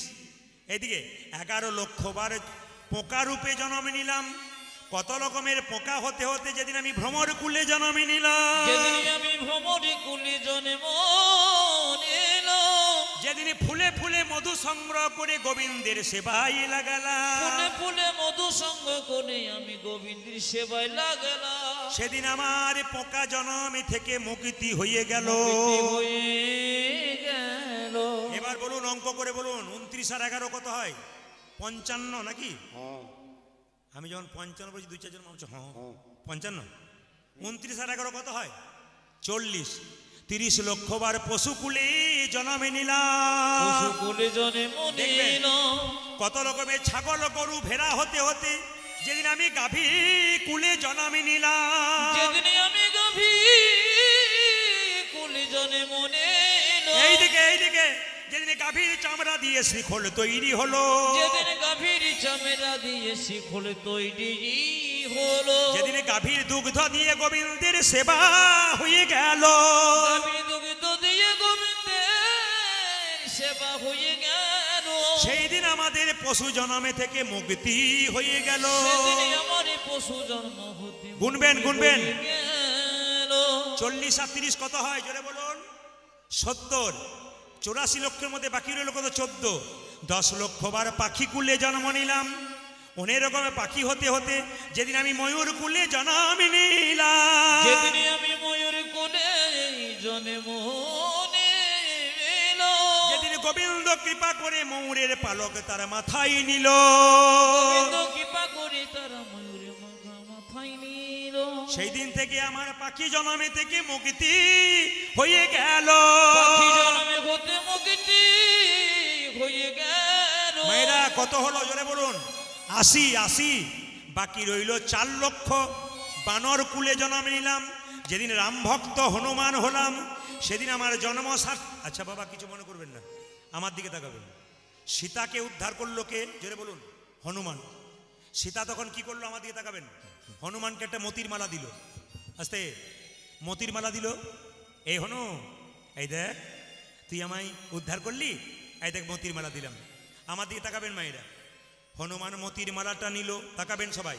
হনুমান মতির মালাটা নিল। প্রথমে কপালে ঠেকালো, কানে ঠেকালো, চোখে ঠেকালো, নাক দিয়ে শুকে শুকে দেখলো, জিভ দিয়ে চেটে চেটে দেখলো, দাঁত দিয়ে কেটে কেটে 64 টুকরো করলো। যারা জ্ঞানীজন আছেন তারা শুনবেন বাবা। 64 টুকরো কেন হলো? 63 হলো না, 65 হলো না, 64 কেন হলো? ওই 64 টুকরো কলি যুগে 64 মহান্ত রূপে এলো। এই দিকে তাকাবেন। লক্ষণ বলছে সীতাকে, মা তুমি হনুমানকে মতির মালা দিলে, ও মতির মালার মানে কি জানে? এইদিকে দাঁত দিয়ে কেটে পেটে ফেলে দিল। বানরে সপিলে মতি, মতিতে তার নাই কমতি, অনাসে কাটে তারে দন্তে, শিশু মানে না দেবতাই, মানুষ পূজে তারে জ্ঞানবন্তে। ও মা, সীতাকে বলছে তুমি মালা দিলে কেন? বানরকে মতির মালা দিলে, মতির মালা মানে কি বুঝবে? মন্দিরে বাচ্চাকে শুয়ে দেবে, প্রস্রাব করে দেবে, পায়খানা করে দেবে, ও মন্দিরের মানে কি জানে? এ তো সেই রকম। অতুল্য ধন তুলসী রে, তুমি যারে তুলসী রে, কুকুরে কি তার মান্য রাখে? তুলসী গাছ, এইদিকে তাকাবেন। তুলসী গাছকে তুলসী পাতা আপনি ভগবানের চরণে দেন, তুলসীর মালা কণ্ঠে নেন, কুকুর তাতে প্রস্রাব করে দেয়। সঙ্গে সঙ্গে বলছে মা তুমি ভুল করেছো। সীতা বলছে হনুরে, তোকে এই মালা দিয়ে আমি অন্যায় করলাম, তুই আমার মালাকে অপমান করলি কেন? হনুমান একবারও রেগে যায় নাই, আমরা হলে রেগে যেতাম। হনুমান বলছে মা গো, এই মালা কি কোনোদিনই অপমান করতে পারি? এই মালাকে কি কোনোদিনই অপমান করতে পারি? দেখুন হনুমানের কথাগুলো শুনুন। এই মালা তুমি যখন প্রথম আমায় দিলি, আমি কপালে ঠেকালাম কেন জানো? কেন জানো? এ মালা যেমন তেমন মালা নয়, যেমন তেমন মালা নয়, আমার মায়ের দেওয়া প্রেমের মালা, ভালোবাসার মালা। ভালোবাসার মালা। তাই কপালে ঠেকালাম, কানে ঠেকালাম কেন জানো? এ মালাতে রাম নামে শোনা যায় কিনা দেখিলাম, রামে নামে শোনা যায় কিনা দেখিলাম। চোখে ঠেকালাম কেন জানো? এ মালাতে রামে দেখা যায় কিনা দেখিলাম, রামে দেখা যায় কিনা দেখিলাম। নাক দিয়ে শুকে শুকে দেখিলাম কেন জানো?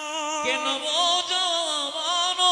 এ মালাতে রাম অঙ্গের গন্ধ পাওয়া যায় কিনা দেখিলাম, রামে অঙ্গে গন্ধ পাওয়া যায় কিনা দেখিলাম। জিভ দিয়ে চেটে চেটে দেখিলাম কেন জানো? আমি কেন জানো? এ মালাতে রাম চরণের তুলসীর স্বাদ পাওয়া যায় কিনা দেখিলাম, রামে চরণে তুলসী সাথে পাওয়া যায় কিনা। যে মালাতে রামে নাম শোনা যায় না, রামে দেখা যায় না, ও তো অলংকার নয় কলঙ্কের হার। তাই আমি দাঁত দিয়ে কেটে কেটে ফেলে দিলাম। মায়েরা, লক্ষণ হনুমানের হাত ধরে বলল হনুমান রে, এতদিন আমার অহংকার ছিল, আমি রামের ভাই, আমি ভগবানের ভক্ত, কিন্তু তোর কাছে শিখে নিলাম তুই আরো বড় ভক্ত। ওরে হনুমান, তুই কি রামকে দেখাতে পারবি? বলে হ্যাঁ দেখাতে, এই যে আমি দেখাতে পারবো। বলে কি করে দেখাবে?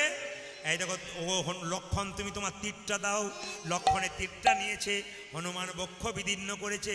দেখে একা রাম নয়, দেখে সীতারামের যুগলে মিলন, সীতারামের যুগল মিলন, সীতারামের যুগলে মিলন, সীতারামের যুগল মিলন, হনুমানের হৃদয়ে মাঝে সীতারামের যুগলে মিলন। আজ হনুমানের হৃদয় মাঝে আর কি তারে মারতে পারে, ও যাজে হনুমানের হৃদয়ে মাঝে, আর কি তারে মারতে ও যাজে হনুমানের হৃদয়ে মাঝে, আর কি তারে মারতে পারে, দেখে সীতারামের যুগল মিলন। এইদিকে ছোট্ট দুঃখীকে হৃদয় চৈতন্য বলল, দীক্ষা কি নেব? তুই তো দীক্ষা নিয়ে এসেছিস, আই তোর কানে দীক্ষা দিদি। হরে কৃষ্ণ হরে কৃষ্ণ কৃষ্ণ কৃষ্ণ হরে হরে, হরে রাম রাম রাম হরে হরে। যা যা তুই বৃন্দাবনে চলে যা, রাধা গোবিন্দের কি পাবি, যা। মায়েরা, তোর নাম দিলাম আজ থেকে দুঃখী কৃষ্ণ দাস। নাম কি ছিল মা ছোটবেলায়? এইদিকে এইদিকে এইদিকে এইদিকে। নাম কি ছিল? দুঃখী। এখন নাম কি হলো? দুঃখী কৃষ্ণ দাস। ছোট্ট দুঃখী চললো বৃন্দাবনে রাধারানীর কৃপা পাবার জন্য। সবাই হাত তুলুন, একসঙ্গে হাত তুলুন, খুব সুন্দরভাবে তুলবেন একসঙ্গে। বাহ, খুশি আপনাদের আসরে এসে আমি খুশি, আপনাদের কড়াই দিকে এলাকায় এসে খুশি। প্রথম দিকে সাউন্ডে ডিস্টার্ব হলো, কিন্তু যিনি সাউন্ডটা চালাচ্ছেন ওকে বললাম তুমি সবসময় হাসছো, রাগ নাই, অভিমান নাই, সবাইকে হারিয়ে দিয়েছে। কেন বলুন তো? হাসি মুখেই আছে, আবার ঠিকও করে দিয়েছে। আশীর্বাদ করুন ওই ছেলেটিকে, হাসি মুখটা যেন চিরকাল থেকে যায়। সবাই মিলে হাত তুলে একসঙ্গে, একবারে প্রেম সে হাত তুলুন একসঙ্গে, তালি দিয়ে। দুঃখী যাচ্ছে বৃন্দাবনে, পথ চলিতে আর বলিতে, তালি। পথ চলিতে আর বলিতে, পথ চলিতে আর বলিতে, তালি তালি। পথ চলিতে আজ বলিতে, একবার গাহো কৃষ্ণ নাম, হরি নাম, মধুর নাম, উলধ্বনি উলধ্বনি। পথ চলিতে কথা বলিতে, পথ চলিতে কথা বলিতে। দাঁড়ান দাঁড়ান দাঁড়ান। একবার আজকে যে আনন্দ করে হাততালি দেবে, সারা বছর তার আনন্দে যাবে, ভগবান বলল। আর যে দুঃখ করে পথ চলি আর বলিতে। তবে কিছু মনে করবেন না, আপনাদের আসলে একটা ভালো জিনিস দেখলাম। আমার দিকে তাকান, আমার দিকে তাকান, ধীরে আমার দিকে তাকান। ভালো জিনিস দেখলাম, বলবো কি দেখলাম বলুন তো? এখানকার মায়েদের এখানে 3 রকমের শ্রোতা দেখলাম। 3 রকমের শ্রোতা কীরকম? যেমন 2-4 মা, 2-4 বাবা দূরে বসে আছেন, কিন্তু কি সুন্দর ভক্তি ভরে কীর্তন শুনছেন। বাঁ দিকে অনেকে বসে আছেন ভক্তগণ চেয়ারের মধ্যে, ডান দিকে কম বয়সে ছেলেরা বসে আছে, দাঁড়িয়ে আছে, কিন্তু চুপচাপ শুনছে ভক্তি ভরে। আর 2-4 মা পথ চলিতে। আবার আপনাদের মধ্যে চালাক পাটিও আছে, দেখবেন মেয়েদের মধ্যে চালাক কারা বলুন তো? যখন ঘুম আসে কোনো মতে লোককে দেখাতে পারে, তখন পথ চলিতে। পাশের মেয়েটা বলছি, দিদি তুমি ঘুমোচ্ছ? বলে ঘুমায় না, ধ্যান করে করে শুনছি। এমন ধ্যান করে শোনো না যে তোমাকে আবার তুলে নিয়ে যেতে হবে। তবে আপনাদের বলে যাই মা, যে যেখানে বসে আছেন, আমি ঝাড়খণ্ডে পরপর 7 বছর গান গেয়েছিলাম। তো ওখানে নিয়ম হচ্ছে বিকেল 3টে থেকে 4টা পর্যন্ত রামায়ণ হবে, আর বিকেল 3টে থেকে 7টা রামায়ণ হবে, আর 7টা পরে কীর্তন হবে। তো আমার যখন 4-5 বছর হয়ে গেল, তখন কমিটির ছেলেরা বলছে, প্রদীপবাবু আপনি তো প্রতি বছর আসছেন, এবছর একটা আশ্চর্য জিনিস এনেছি। বলে কীরকম? একজন রামায়ণ পাঠক এনেছি, 80 বছর বয়স, দেখবেন কেমন পাঠ করবে। আমি তখন মনে মনে ভাবতে, বসে দেখবো, যেখানে দেখিবে ছাই উড়াইয়া দেখো তাই, পাইলেও পাইতে পারো অমূল্য রতন। কিছু জ্ঞান কিছু পেতে পারি, বসি। 80 বছর লোক। মায়েরা বলুন তো, আপনাদের কড়াইডিগির কমিটির ছেলেরা যদি 4টা থেকে 7টা রামায়ণ পাঠ করাতো, আর 7টা পরে কীর্তন করাতো, তাহলে বিকালবেলায় শাশুড়িরা আসতো না বউরা আসতো? জোরে বলুন, ভেবে বলবেন, শাশুড়িরা আসতো না বউরা আসতো? কারা আসতো জোরে বলুন? শাশুড়িরা আসতো। কেন আসতো বলুন তো? বউদের জ্বালায়। কি বলতো? ঘরে বসে বসে কি করছেন, খালি আপনাদের এখানে করেন, আমাদেরকে মানে শাশুড়িরা জ্বালাই পড়ে, মানে অনেক কুটুম্ব এসছে, কিছু খেয়ে ফেলবে, এবার লক্ষ্য করুন মায়েরা, যখন রামায়ণ পাঠ শুরু হলো, একজন বুড়িমা একটা নাতনিকে হাতে ধরে আসরে এসে বসলো। আর যেই না বসলো, রামায়ণ শুরু হলো, দিব্যি শুনছে। রামায়ণ শেষ হলো, পা লম্বা করলো। আমার কীর্তন শুরু হলো, গা লম্বা করলো। কীর্তন শেষ হলো, তখন নাক ডাকতে শুরু করলো। পাটি দলে আছে, নাক ডাকতে শুরু করলো। শেষে যখন কীর্তন হয়ে গেল, তখন ঠাকুমা বলছে, সবাই উঠে গেল। নাতনি বলছে, ঠাকুমা ওঠো। বলে আরম্ভ হলো। বলে আরম্ভ হয় না, আবার কালকে হবে, চলো। 3 দিন কীর্তন হয়ে গেল। মা কুঞ্জ বর্ণনের দিনে আমাকে এসে বলছে, বাবা প্রদীপ, বলে কি তোর কীর্তনে কি মজা রে। আমি বললাম, ঠাকুমা তুমি তো ঘুমোচ্ছিলে। বলছে, কি করে ঘুমোচ্ছি, তোর কীর্তনে যা মজা কাউকে বলি নাই, তোকে বলবো। বলে কীরকম? প্রতিদিন আমার ছেলেরা কি করে, 3টে করে ফ্যান দিয়ে দেয়, 2টো করে ঘুমের ট্যাবলেট দেয়, ঘুমই আসে না। আর তোর কীর্তনে কি ঘুম, আমার ঘুমই ছাড়ে না। আমি মনে মনে ভাবলাম, যাক লাভ তো হলো। যে রামায়ণ পাঠ করছে তার কাছে কি বলছে, বাবা তোর রামায়ণ পাঠ খুব ভালো। যাকে বলা হবে তার খুব আনন্দ হবে। রামায়ণ পাঠ বলছে, বুড়িমা সব বুঝতে পেরেছো? বলে বাবা 3 দিন ধরে রামায়ণ পাঠ শুনলাম, সবই বুঝলাম, একটা জিনিস বুঝি নাই। বলে কি? রাম রাক্ষস না রাবণ রাক্ষস। যিনি রামায়ণ পাঠক তিনি বলেন, রামও রাক্ষস নয়, রাবণও রাক্ষস নয়, রাক্ষস আমি যে তোমাকে বোঝাতেই পারলাম না। হাত তুলুন, হাত তুলুন। বাহ, খুশি, খুব খুশি, হাত তুলে।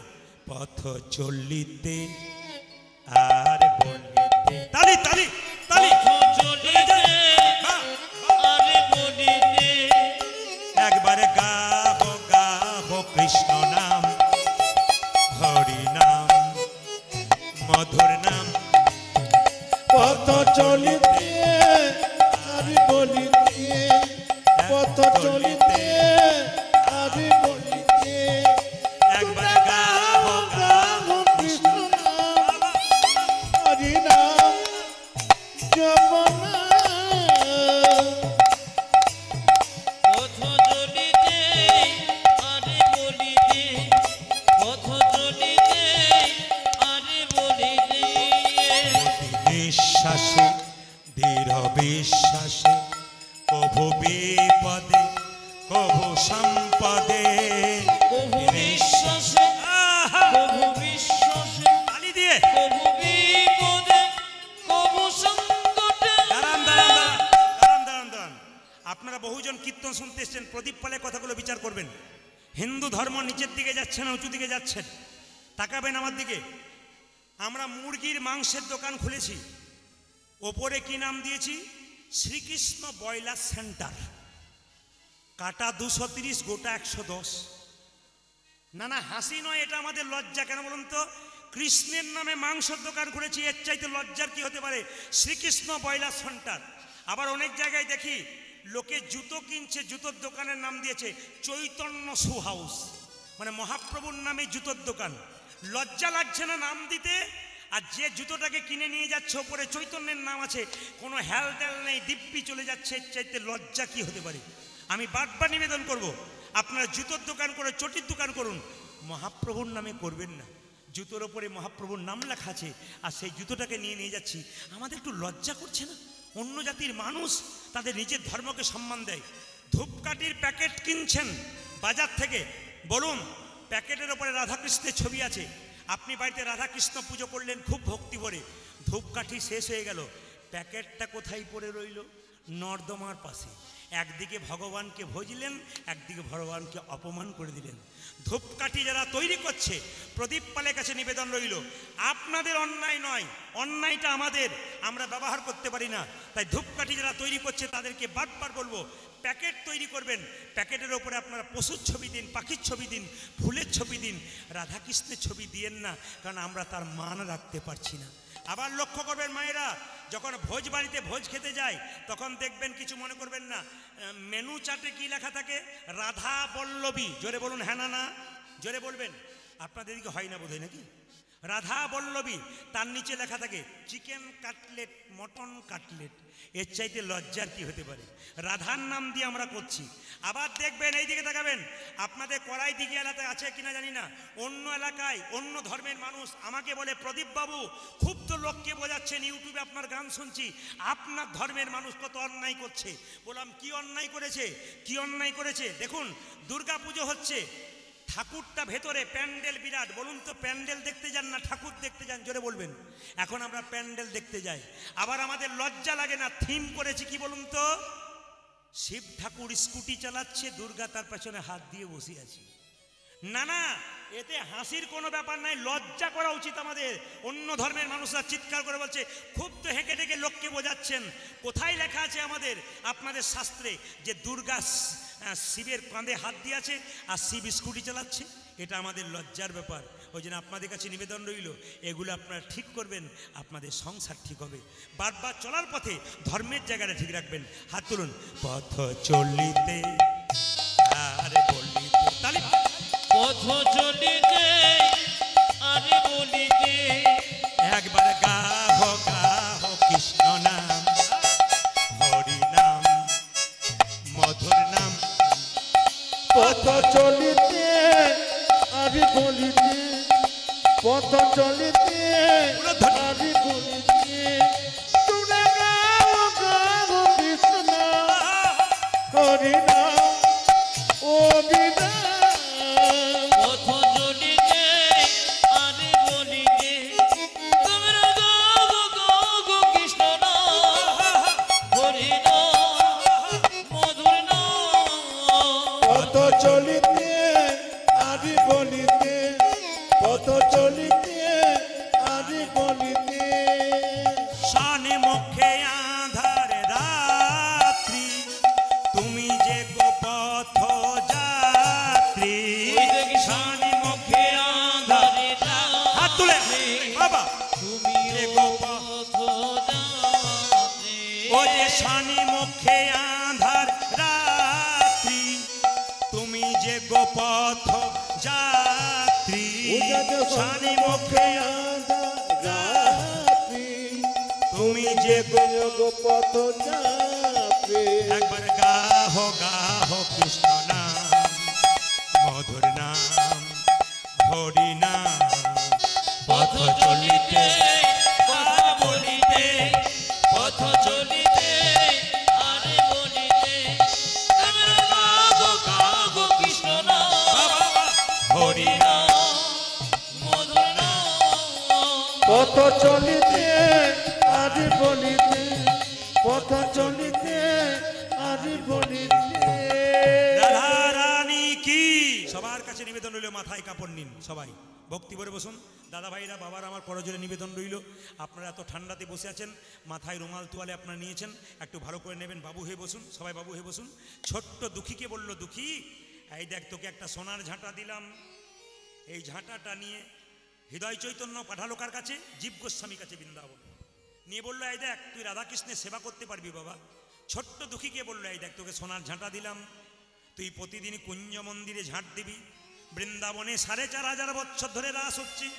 সোনার ঝাঁটা নিয়ে দুঃখী চিৎকার করে বললো, ওরে সোনার ঝাঁটা, তুই প্রতিদিন রাধা গোবিন্দের চরণের ধুলা মেখেছিস, আমায় আশীর্বাদ কর, আমি যেন রাধারানীর চরণ পাই। সবাই লক্ষ্য করবেন, বাবু হয়ে বসবেন। ছোট্ট দুঃখী সোনার ঝাঁটা নিয়ে ঝাঁট দিচ্ছে।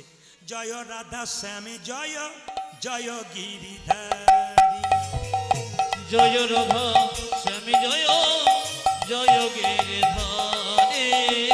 জয় রাধা শ্যাম জয়, জয় গিরিধারী। উলধ্বনি। ও জয় জয় রাধা শ্যাম জয়, জয় গিরিধারে। জয় জয় রাধা শ্যাম জয় গিরিধারী। আজ জয় জয় রাধার শ্যাম জয় গিরিধারী। জয় জয় রাধা শ্যাম জয় গিরিধারী। জয় জয় রাধা শ্যাম জয় গিরিধারী। জয় রাধা শ্যাম জয়, জয় গিরিধারী। আজি জয় জয় রাধার শ্যাম জয় গিরিধারী। এইদিকে আমি বাবু হয়ে বসতে বলেছি কেন? ঝাঁট দিতে দিতে বৃন্দাবনে, সবাই তাকাবেন, ঝাঁট দিতে দিতে বৃন্দাবনে কুঞ্জ মন্দিরে যেখানে রাধা গোবিন্দ লীলা করে, হঠাৎ দেখলো একটা সোনার নূপুর পরে আছে।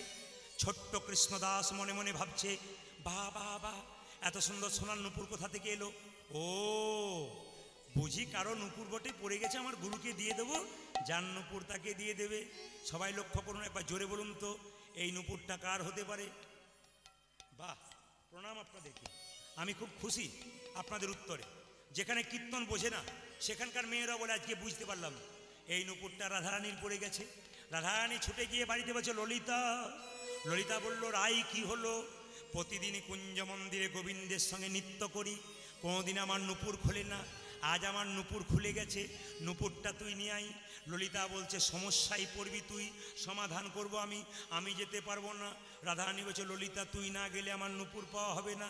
ললিতা বলছে, আমাকে লোকে চিনতে পারবে? তাকান আমার দিকে। ললিতা বলছে, আমাকে লোকে চিনতে পারবে, যদি চিনতে পারে আমি যাব না। সঙ্গে সঙ্গে রাধারানী বলছে, এক কাজ কর, মাথায় কাপড় দিয়ে চলে যা, তোকে কেউ চিনতে পারবে না। মায়েরা সবাই লক্ষ্য করুন, যেখানে কৃষ্ণদাস নুপুরটা পেয়ে বসে বসে কাঁদছে কুঞ্জ মন্দিরে, সেখানে ললিতা যাচ্ছে কিভাবে? রাধা কৃষ্ণ নাম লইয়া ললিতা চলে। আজে রাধা কৃষ্ণের নাম লইয়া ললিতা চলে। রাধা কৃষ্ণ নাম লইয়া ললিতা চলে। ও যজ রাধা কৃষ্ণ নামে লইয়া ললিতা চলে। কুঞ্জ মাঝে কৃষ্ণ দাস ভাসে নয়ন জলে গো। আমার কুঞ্জ মাঝে কৃষ্ণ দাস ভাসে নয়ন জলে গো। কুঞ্জ মাঝে কৃষ্ণ দাস ভাসে নয়ন জলে গো। কুঞ্জ মাঝে কৃষ্ণ দাস ভাসে নয়ন জলে গো। রাধা কৃষ্ণ নাম লইয়া ললিতা চলে। ওই জায়গায় রাধা কৃষ্ণের নাম লইয়া ললিতা চলে। বাহ, আপনারা বাবু হয়ে বসছেন, উত্তর দেবেন। যখন কুঞ্জ মন্দিরে নুপুরটা নিয়ে বসে আছে, পেছন থেকে ললিতা বলছে, বাবাজি। ললিতা গিয়ে বলছে, এই যে রাধে। বলে কি? একবার চল। বলে কেন? আমি গোড়াতেই গলদ করে ফেলেছি, বলে ফেললাম যে আমার নুপুর নয়, আরেকজনের নুপুর বটে, তুই চল। রাধারানী বলছে, আমাকে চিনতে পারলে কি হবে? বলে কেউ চিনতে পারবে না, এক কাজ কর, মাথায় কাপড় নিয়ে চল। রাধারানী চলছে ললিতার সঙ্গে, এইদিকে ললিতারও সঙ্গে তখন রাধারানী চলে। আজে ললিতার সঙ্গে তখন রাধারানী চলে। ললিতারও সঙ্গে তখন রাধারানী চলে। আজ ললিতার সঙ্গে তখন রাধা রানী চলে। কৃষ্ণদাস নুপুর পেয়ে ভাসে নয়ন জলে গো। কৃষ্ণদাসে নুপুর পেয়ে ভাসে নয়ন জলে গো। কৃষ্ণদাস নুপুর পেয়ে ভাসে নয়ন জলে ও গো। যজ কৃষ্ণ দাস নুপুর পেয়ে ভাসে নয়ন জলে গো। ললিতারও সঙ্গে তখন রাধারানী চলে। আজে ললিতার সঙ্গে তখন রাধারানী চলে। ললিতার সঙ্গে তখন রাধারানী ও চলে। যজ ললিতার সঙ্গে তখন রাধা রানী চলে। আস্তে, কীর্তন যদি শিক্ষার জিনিস হয় তবে শুনে রাখুন। রাধারানী মাথায় কাপড়টা নিয়ে আসছে। আপনাদের এখানে আমার খুব ভালো লাগলো, আপনারা সবাই মাথায় কাপড়টা নিয়েছেন। কমিটির ছেলেরা বলছে, ভাগ্যে ঠান্ডা পড়েছে বলে, নইলে দেখতেন কেমন নেই। তবে একটা কথা বলে রাখি, আস্তে মায়েরা, এদিকে মাথার কাপড়ে কথা এলো তখন আপনাদের বলে যাই, আমার মায়ের মা বেঁচে ছিল 95 বছর বয়স, মাথার কাপড়টা এখানে ছিল। আমার মা এই মারা গেছেন, আমাকে মস্তক মুন্ডন অবস্থায় দেখছেন। আমার মা মারা গেছেন 1 মাস 5-10 দিন হয়ে গেল। তা আমার মা বেঁচে ছিল কত 80 বছর বয়স, মাথার কাপড় এখানে ছিল। আমার কাকিমা বেঁচে আছেন, কাপড়টা সরতে সরতে খোঁপা মানে বাম্পার পর্যন্ত গেল, মানে খোঁপা পর্যন্ত। এখন বাড়িতে যারা এসছে বাম্পার টাম্পার নাই, হাইওয়ে রোড হয়ে গেছে। আবার সবাই লক্ষ্য করবেন মায়েরা, কিছু মনে করবেন না, আমার দিকে তাকাবেন। আগে ভাসুর দেখলে মেয়েরা পর্দা নিত, জোরে বলুন হ্যাঁ না? আগে ভাসুর দেখলে মেয়েরা পর্দা নিত, এখন নেয় না কোনো? বলুন তো। যেদিন থেকে ভাসুর হলো বর্দা সেদিন থেকে সরে গেল পর্দা। যেদিকে ভাসুর হলো বর্দা সেদিন থেকে সরে গেল পর্দা। এই দিকে তাকাবেন। সঙ্গে সঙ্গে কৃষ্ণদাসকে রাধারানী বলছে, বাবাজি। মায়েরা, সঙ্গে রাধারানী এসেছে, বাবাজি আপকো এক নুপুর মিলা হ্যায়।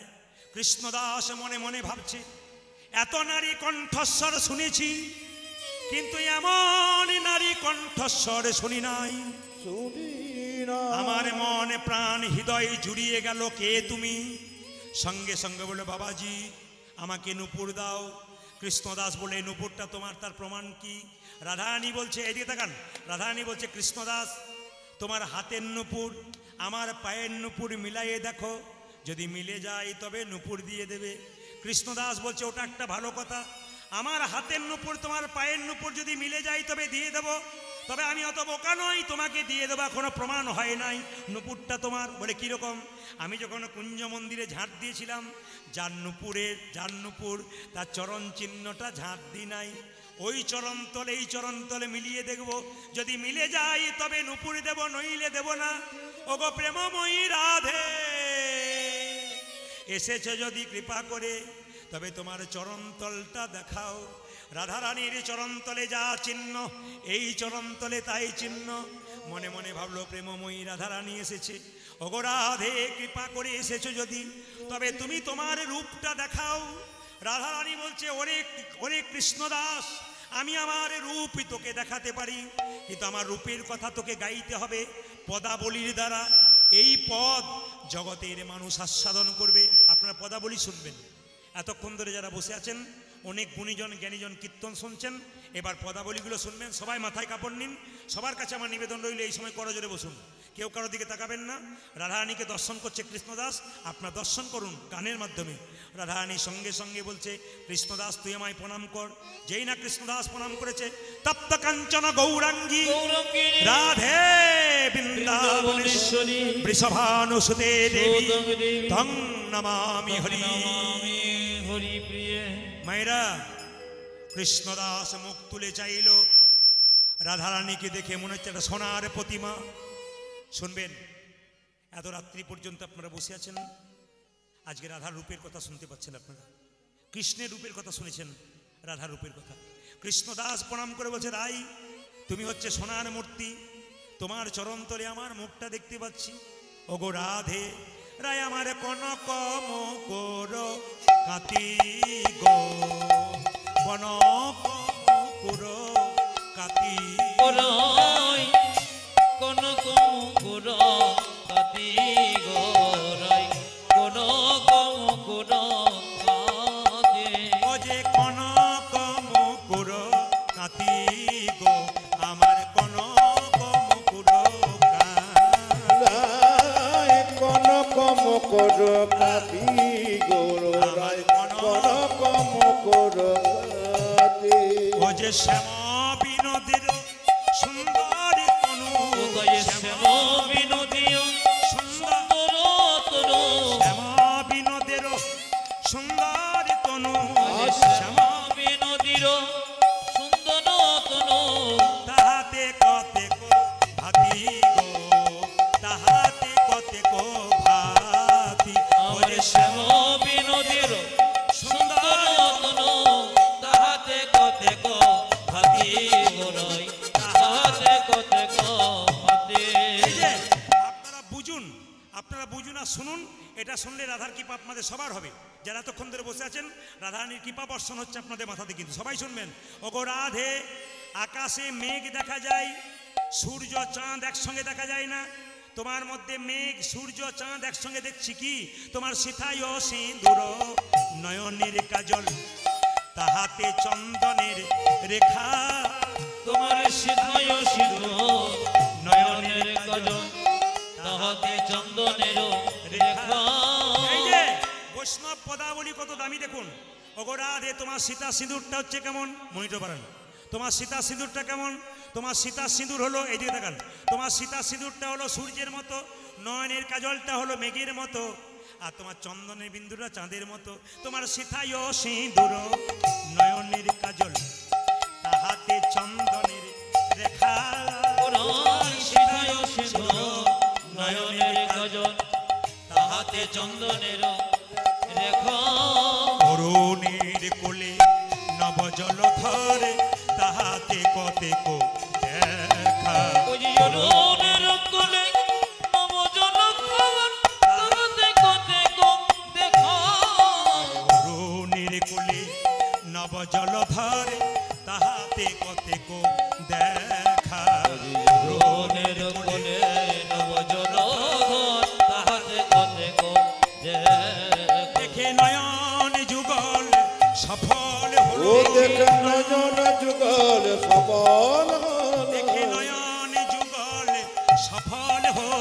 দেখি নয়ন যুগল সফল হলো। যে প্রেম